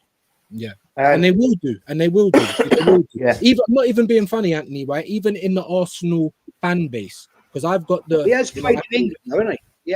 He has played. I know he played in the Championship. Was it Championship? Yeah, Brighton and Coventry. Yeah, so he has got an experience of playing in England. His record for Brighton, though, Jez. His record for Brighton was absolutely rubbish. Then they loaned him out to Swansea. That was the first team he went to, Swansea City. He didn't rip up nothing there, and it was only in his last 2 seasons at Coventry that he scored I think it was 17 goals in the first one, and I think it was 25 goals in the second one. And then obviously, Sporting obviously snapped him up, and then he started scoring over there. But the only reason why they said it on Sky Sports News was because, and I've even said this on a show as well, in that Portuguese league, Benfica, FC Porto, and Sporting Lisbon, they're your 3 top teams in that league. The rest of them are like this all the time. So that was what they were trying to get at. Hence, that's the reason why he got those goals. But it's funny because if you go and check the top scorers in the Portuguese league, who's close to him? No one. So you can also come with that angle as well. And I'm not even trying to argue with you. I'm just saying, but this is like the general, it's not you or Tone, it's the general consensus in football. Oh, he's coming from Portugal, especially now it's looking like he's coming to Arsenal. All the rivals, that's the first thing they're coming up with. And not just that, we even got it from, I was saying before, our own Arsenal fans. When it looked like Arteta wanted Sesko, all of a sudden, these top guys are talking about how bad Gyökeres was. I hate that Arsenal fans do that, by the way. I think most fans do that as well. But that was really getting on my nerves because he's had 2 great seasons in the Championship, and all the people that are getting revered now, like your Elise's and all of these people, your Watkins, where did they all come from? Dan Burn, where did they come from? Do you know what I mean? So let's not poo-poo the Championship. And like I keep saying, Gyökeres is just going from one step to another. If you look at Sesko in the last 3 seasons, he's been going backwards. Why are we not talking about that? He only scored 13 in the Bundesliga. Is he going to come and automatically rip the Premier League apart with 13 goals in the Bundesliga? No. So, I mean, look, while there's detractors, I've always said from day one, I can't control what Arsenal do. If you get Sesko, I will be unhappy, but I'll have to back it because I support Arsenal, okay? But I want Gyökeres. It is the more calculated risk at this point. When you look at the world, the talent pool of strikers right now, name me the top 10 strikers in world football. It's piss poor. It's rubbish. Yeah. Arsenal is saying to compare Thomas Partey with Jack the Ripper is the wild. I mean, has anyone been doing that? Jesus Christ, I laugh. That's terrible. But as Trosh is correct, Arsenal manic. Jack the Ripper got away with it though. That's the difference. Apparently saying there. Wow. I mean, Jack the Ripper. Compared him to that. He also follows him by saying, he's not a rapist, he's a grapist. He picks grapes for the vine to make wine. There you go. Jez, just look out in the infield. You never know, he might be around your neck of the woods. Play with fire with me. You just saying, who was Jack the Ripper? Is David Sullivan really the Elephant Man? Yeah. Jesus. That subject killed the vibe somewhat. I mean, like I said, it was done and dusted, Frog. We was going to quickly go on in it, and that was it. Done. That said, Madueke is shit. Let's be real. Just a pace merchant. It's true. Peter, good evening to yourself. Good evening to the Women's Institute, he's saying. Oh, man. Oh, trying to work a trunk or merit gag, but you failed. Yeah. Look, they think they've signed Claude Makaleli. That's probably the best one I've heard tonight. That was a good one. Franz Kaya is better than Madueke. Yeah, this is the truth.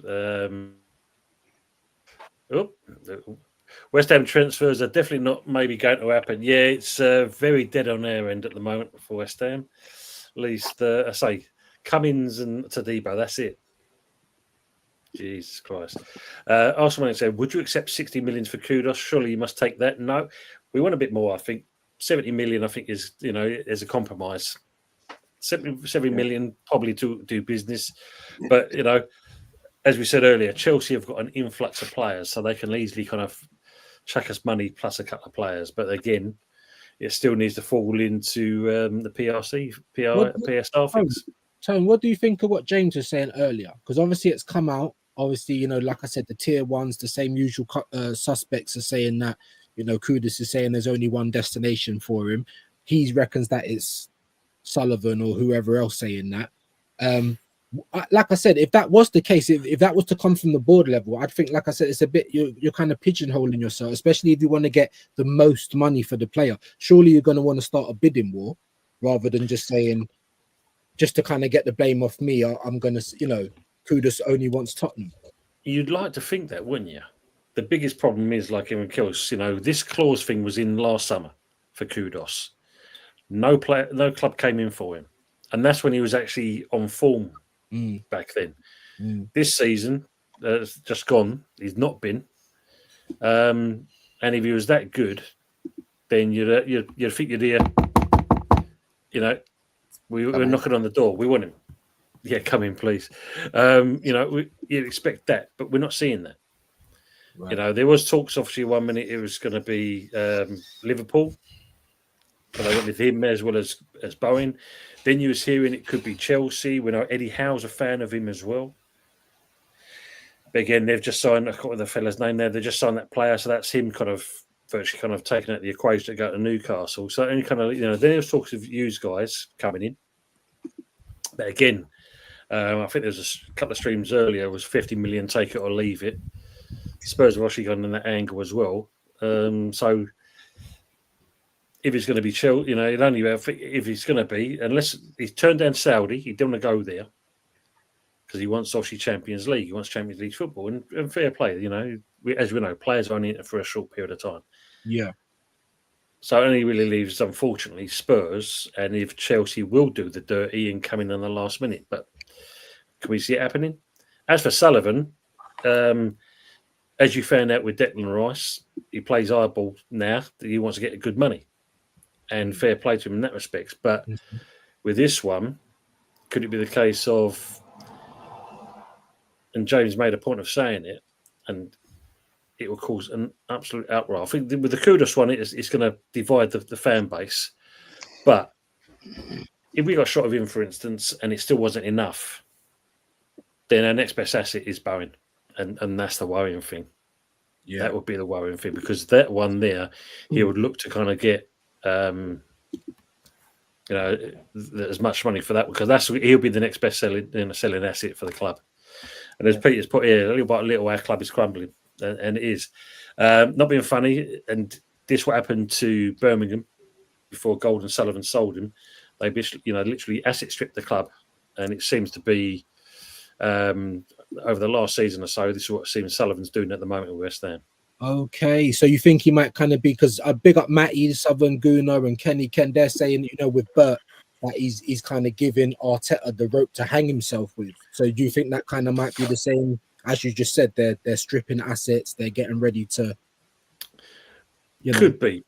I mean, if that was the case, because it's we've just obviously struck a deal with for next season. New Balance is the new kit supplier. Severing the tie with Umbro and that. We've just gone over to Brewdog as another spot, an American owner. Mm-hmm. So is this part of the sweeteners to kind of line up this American takeover if it does happen? It's raised its head at one point, disappeared. It's there, but it's not there at the moment. Mm. So that could possibly be the case. But if Sullivan is going down that route, because the way he's running the club at the moment, most of the West Ham fans that's in the chat here and there, we in certain respect, we just can't wait to get rid of him, because it's bad enough you guys not winning the trophy for so many years. It's like Man United, from being at the top of the thing and they're near enough down the bottom because the way they're being run. With us, we've got no identity. That's the problem. It's been kind of slowly edged away from, most of us don't recognise West Ham as you see it now. So yeah, it's kind of worrying times in that respect.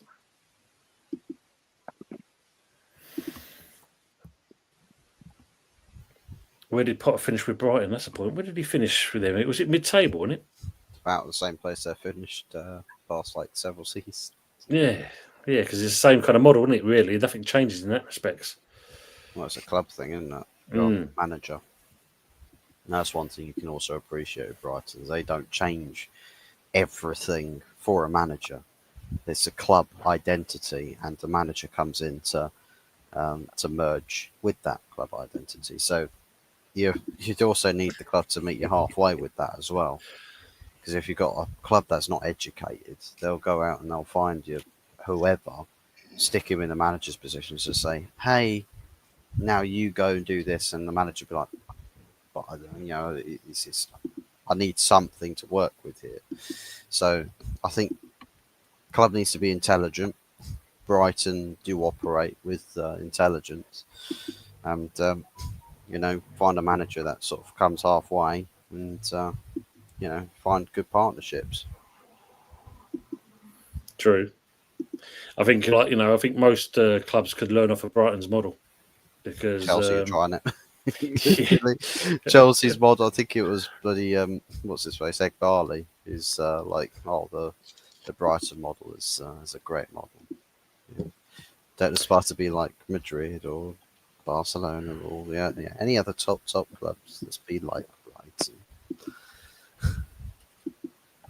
It's Right, bad. you gentlemen, thank you ever so much for having me. I definitely got a shoot now though, Tone. So big up all you legends on the panel.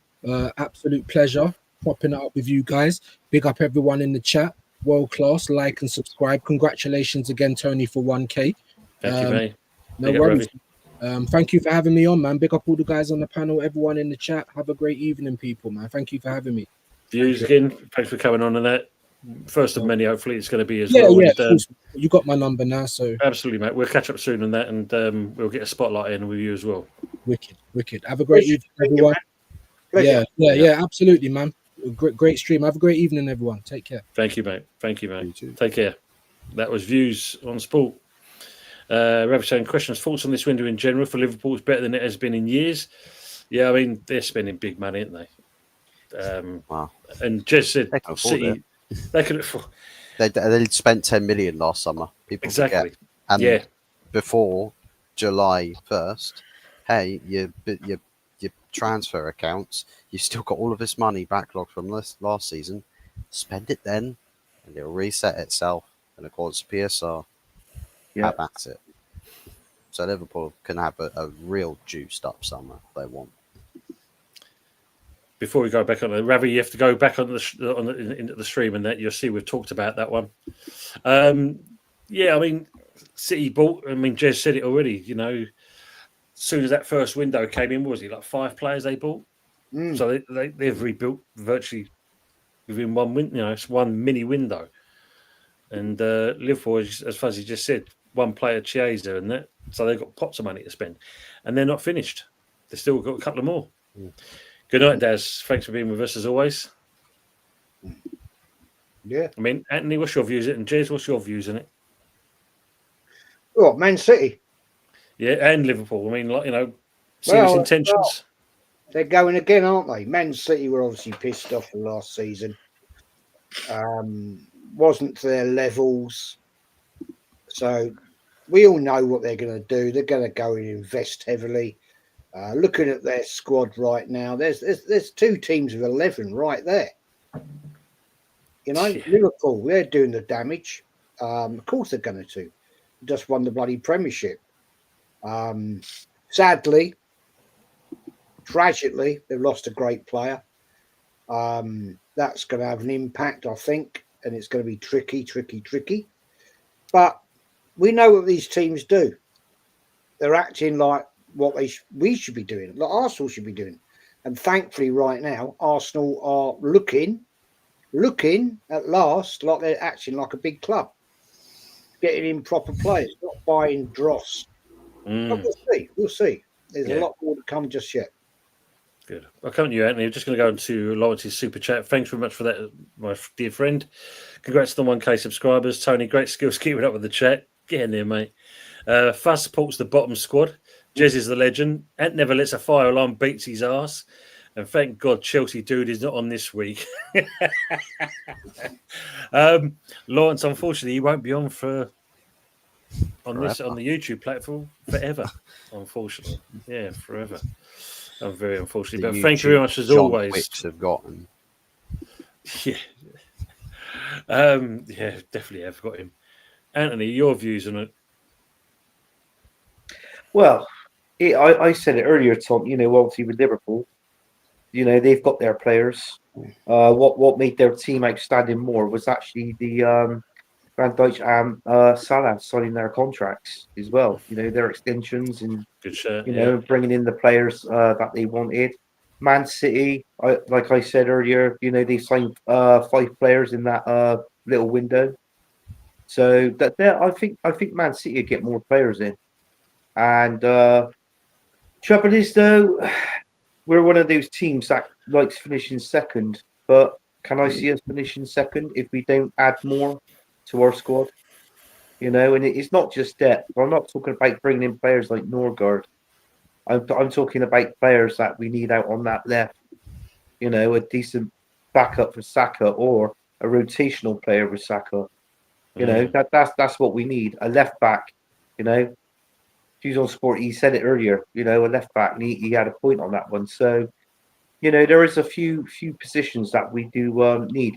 If anything, for us to win the Premier League, I'll be honest with you, I think we need to sign at least another 5 decent players, at least 5 or 6 decent players. Yeah, I think you're still way off the target, aren't you, in that Yeah. respect? Because looking at the squad again, and first of all, saying good evening to Yeti. Hello, you bellends, he's saying here. Yeah. But yeah, I think just even with some of the players you've got, you're still way off the mark, aren't you? Yeah, we are, yeah. But no, I mean, He didn't turn up yet, he didn't turn up. I was on the show with him last night with Michael Chelsea. Oh, is it? So yeah, and towards the end of his show, and yet he offered me a fight. He said, pick a place, pick a time, and pick a field. I went, yeah, all right then. So I picked it. He never fucking turned up. So it's like bald fest in here. like a bald fest in here. The only coach I remember is Rancourt Opkirk. Right. This is a Sunday night hair takeaway. He's gone. They're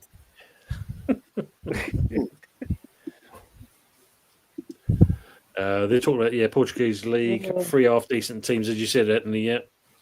Yeah. I think probably it's Jez Matt that's talking about the question. Rent the Coast. Havertz's wage bill is considerable. I mean, what's he getting paid a week? 275, 285, isn't it? Yeah. Really? Yeah.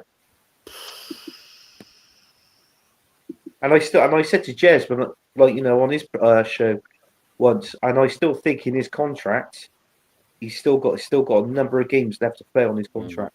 Oh yeah, I agree with you. I agree with you. Stop ripping up trees. Only the Yeti does that. Good evening to DG2. Neto Cunha, Cancelo, Ruben Neves, Diaz, all from Portuguese League. They've been ballers in the Premier. It's a good shout. Well, you know, It is a good shout. They are good ballers. Yeah, very, very true. Big up to you, DG2. Thanks for coming in. Ravi's also saying he's been watching Sporting for a while in the league, and Gyökeres is a gunman. He will get you goals, and his all-round quality is good. Player, he's 27, but he's top quality. I'll take him at Liverpool. I mean, 27. I mean, you know, in certain respects, near enough, basically in his prime. So he should be kind of getting something for you at that point. Yeah, he's in his prime, 27. Whereas, as Peter's put here, Man United looking at the model Calvert-Lewin as they may give up chasing him in Membo. I mean, what's going on with that one, Fuzz? Is there any more news on that? Are you going back in for him? Well, Burma is still going on. They're haggling over pennies, Oh, blimey. literal pennies. Like somebody tomorrow could lend Man United the missing transfer fee. I'm not joking. They genuinely could. That As- sounds as like a loose West Ham change. thing. That's As Sullivan loose for you. changes. Yeah. It's one Yeah, of the most embarrassing things you've ever seen. you're borrowing the David Sullivan book of shithousery, mate. Can we have it back, please? You know, you don't deserve to have anything like that. That's our stuff. Oh, the Sir Jim Ratcliffe book of shithousery is way bigger. About 1,000 more pages to be precise. Wow. DG2 adds on there Ronaldo, Bernardo Silva, Cancelo, Diaz, Ruben Neves, Pedro Neto, Cunha. You're all from the Portuguese admin ballers, yeah, so it's virtually the same thing. Just a couple of other names added on there. Michael Blees, yeah, Coventry paid $2 million when they bought him. Yeah, they did. Yeah. Do you reckon Arsenal tried to pay 2 million to Sports? It's like, well, to be fair, a club that discovered him. God, look at that. Ravi saying Cisco isn't worth it. He's no better than Hoyland, and what top side or any side is going to take Hoyland, really? Yeah, no, you're right. You're way out there, Fuzz. It was 2 million and a pound. You got to get that right. Got to get that pound in. Yeah, look, Peter saying Vardy's still without a club. There you go. He'll do a job. Let's sign all of them. It passed it now, though, isn't he? Yeah. So look at this one. Nketiah miles better than Gyökeres. You lot don't know ball. I'm not trying to be funny, but maybe trying to be funny. But Talk Sport literally tried to make a comparison about that. Not Nketiah, Dominic Calvert-Lewin. They said on his day, this guy is as good as Gyökeres. I'm thinking, on my day, you'd lose the microphone in your studio, and you wouldn't be on the air anymore. But yeah, we all wish things, but sometimes reality bites. How can you compare them two? Jesus Christ. That kind of just says it all. Yeah, look, as Peter's saying, yeah, Spurs will pay 50 million plus £1. Knowing Levy, Olivia euros, kilometres, yeah, the old conversions. Dear me. Southern Love is exploiting the confusion in exchange rates.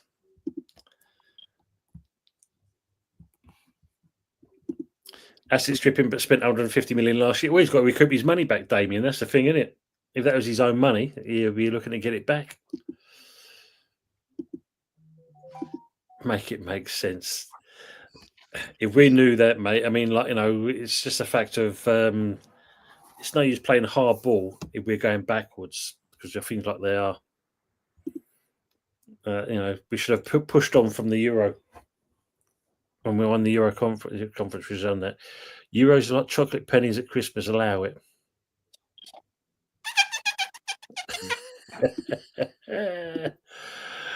Bloody Sullivan spending on 50 million on players. My dog used to eat all the chocolates off the Christmas tree and walk around with string and gold foil hanging out of its arse. Jesus Oh, Christ. God. Oh, well, bloody know that. Ah, Dog Fuzzy's Toffee's just already tucked into a biscuit. Yeah, exactly, Michael. Yeah, West Ham United died in 2016, the day they sold its soul. Brighton misread this squad and projects. Yeah, true, Damien. Yeah, he's saying Forest are winning everything. You lot are deluded. Yeah, Peter, he's kind of last season kind of, I think, dented Potter as well with his tactics. He could have been a lot better. Damon's saying this summer should be all about adding final peeves and adding what we missed out in the summer, i.e. an upgrade on left back, legs in midfield and a top drawer centre forward. True. We're going to come to the edge shortly anyway and just catch up on the chat and we will be wrapping out shortly. Usual use Stone's not killing us. Jeez. Good day, Kieran. Good day, Tony. Morning all to the chat. Hope you're having a good morning Kieran. already, Kieran. Yeah, we'll play Lawrence. Nice reappearance. Thank you very much for that as well. Squad. Big up for the views. Michael's had his channel removed, hasn't he? He has indeed, Frog. Yes, unfortunately, Michael.Chelsea will no longer be on the YouTube platform. Oh, what happened there? He basically last week we was talking about where you got blocked on your worldwide ban.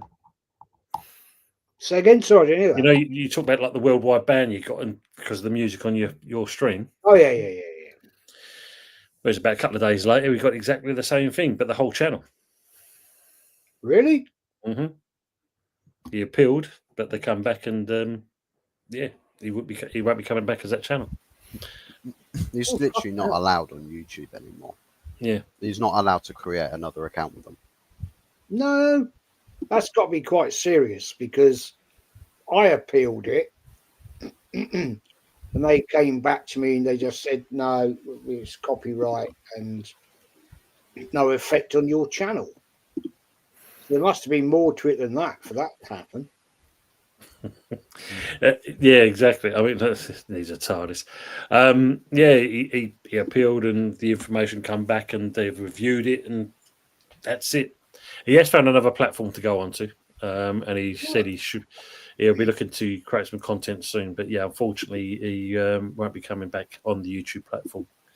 I think the best thing to do with YouTube is when they do that to you, you're always going to lose. And sometimes it's just best to go with it and just delete that particular stream so they can't appeal it. I went through the appeal and all they said was no, we're upholding the copyright and there's no, you're not getting a strike, that's it, end story. So it must be more than that. I don't think it was just a stream. That's the thing. Okay. Trouble is, though, Jez, you've got to stop showing West Brom on your intro. That's what you've got to stop doing. I know. Terrible, isn't it? Yeah. Obviously, they got Matt Letitia mixed up with Dennis Bergkamp.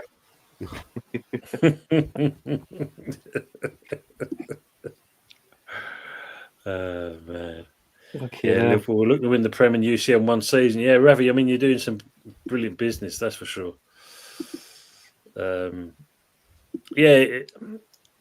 mean, he keeps in touch, Michael, anyway, so he's doing all right. It's just a fact of, like I say... I'll come back to you on that one, Tone, because since that one they did that to me, I've done 3 other streams, exactly the same intro. And they haven't said nothing. They haven't said nothing. That's weird, isn't it? That's YouTube. They used to do it my old intro. It'd go on for 3 months. And they wouldn't say a word. And then all of a sudden I get a copyright. That's limited weird. ads. And it's a weird thing, YouTube. Weird. It's very unfair, actually. Yeah, when we wrap up, and I'll talk you through what happened. Basically, it just seems, strange. He said it would have been a waste of my time, Anthony. He's gone. Yeah. Question for you: how good with signings you get? Are your squads compete and win in the Prem? Nah, none of us, Ravi. Unfortunately, Yeah, West Ham will. For the Championship, yeah. Yes, yeah, we'll probably we'll be popping up the Premier League come the end of it. Interesting one, Steve. Here, and what do you think of this one? A wage cap. Do you think it's needed? I mean, obviously, looking at the what's the club that Ronaldo belongs to now? This Saudi club, where they were offering him nearly 500 million or something over 2 years. Yeah. So it works out roughly around about £38 million a week or something like that. Yeah. Plus 5% shares in the club as well. So a wage cap, Ronaldo's just trying to save up money so he can buy United off of the Glazers and free us from this hellish nightmare. He's a true hero. We love Ronaldo for it. I'm on subby Tony the Wonder Grow. Don't want me put. We're nearly finished yet, unfortunately. But yeah, it just. I mean, when you look at things like that, it's that's just mad. Absolutely mad. It's that kind of money. Fuzz, when do you reckon that the stadium facilities rebuild will happen at Man United? Well, they carry on with what they're doing. Approximately never. Because it's one of those where, you know what, I would absolutely piss myself laughing if a Qatari outlet or somebody, or a group, a consortium, ends up buying all the land around Old Trafford because then Sir Ratcliffe and the Glazers project with this new stadium is dead. You can't do anything with that. The only thing that's a possibility is moving Manchester United out of Manchester to at all accommodate for that. But they wouldn't do that because otherwise they would probably have hell to pay. But more than just Man United fans, but yeah. Most of them come from Surrey anyway. Yeah, move it down to London, actually. Did I read that comment right from the You did indeed, yeah. So I'm just catching up with the chat, then we're going to wrap it up because I say I've got an early start myself. Just appeal because he's an orange. Dear me.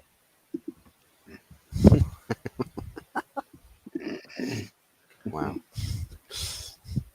I mean, Jez, as we're near the end, what have you got coming up yourself before, as I'm trying to catch up with the comments? Tuesday night is the old school show with Kenny and Shane, No, Peter. DJ B if he's about. And yeah, we're going to talk about, I don't know what we're going to talk about, but we'll talk about something. The title charge. Super Yokerez. Yeah. Our own RVP. Yeah. No, I've got a couple of things in mind, but yeah, Tuesday night, 6:00, usual time. Good stuff. And go from Thank there. you. Brilliant. Thank you very much for that, mate. Peter, no, he's been knocked back. Gareth Bale and his consultant to buy Cardiff. Yeah, they turned him down. Tony, the big platform, you're able to show clips without getting copyrighted from what Jamie Phillips, Liverpool fan channel, was saying. I suppose you've got to get over X amount of subs then, haven't you, really? Fuzzy, what you got coming up yourself? This can of crisps, because these are brilliant. Absolutely love them. Really addictive. Aside from that, YouTube. Probably have to do a couple of streams this week with Manchester United shortcomings, and I swear to God, if we get a Calvert Lewin, here we go, I might have to do what Lee does with his emergency streams and just go on a 24-hour rampage, just non-stop, Well, you could forever. do 72 hours, Buzz. Work won't get in the way, would it? Yeah, work great, man. 72 hours. I'll book a week off of work so I can commit to just being live for the whole time. I'll sleep in portions throughout the stream so I can get sound alerts to something which people can donate stuff and just be like leak addresses, like they get Alexa, like people get the voice chat things. Say, Alexa, what is my address? And then Alexa starts reading out the person's address on live and stream. You're like, no. Maybe I do that, but yeah. I need to get Alexa in my room first. That sounds pause. That sounds bad. Yeah, but that's pretty much where we're at. Couple of streams talk about the shambles that our transfer window's kind of turned into. Really, it's a shame. But the last question, Peter's asking: are Man United after a new keeper? Yeah, but they are after a new keeper. They would really, really love a new keeper, but they struggle so much with selling players because at Manchester United, in order for a player to leave, he himself must want to leave the club first. Incredible. So, at any other club, if a club wants to get rid of a player, do they wait for the player to want to leave first? Probably not. So, Anana basically gets a free pass this summer because he doesn't want to go. Take care, man, Flossie. You shall also been watching the World Cup football. Your place is saying there. And last question, Jez Anthony, do you feel this could be Arteta's last season if results are bad? Yep. I fucking hope so. Hope Yeah. so. Get him out. Had enough. We've got a tough start to the season, and it's going to go. I predicted 7 points out those first games, and if by Christmas we're sitting 5th, 6th, get him out, sack Get him. him out. Yeah, totally agree. And I said it. I said it on the show. In the first 6 games, obviously 3 points a win, maximum of 18. I did see 9 points. So should be interested. Yeah. People in the chat, thanks for hanging around with us. And that we are going to wrap it up now. We will do well to get any points from the first 6 games. I said 4 points, Peter. That's about it. Ravi saying, respect, lads. Great show as always. Thank you very much. Ace is saying, hopefully, Fortet will be sacked during the international break in September. You never know. You might be that lucky. But just let your people know in the chat, Wednesday sees return of season 3 of The Good, the Bad, and the Ugly with the Herbert below me and the Glenius out to the right of me. The gargantuan-headed Herbert.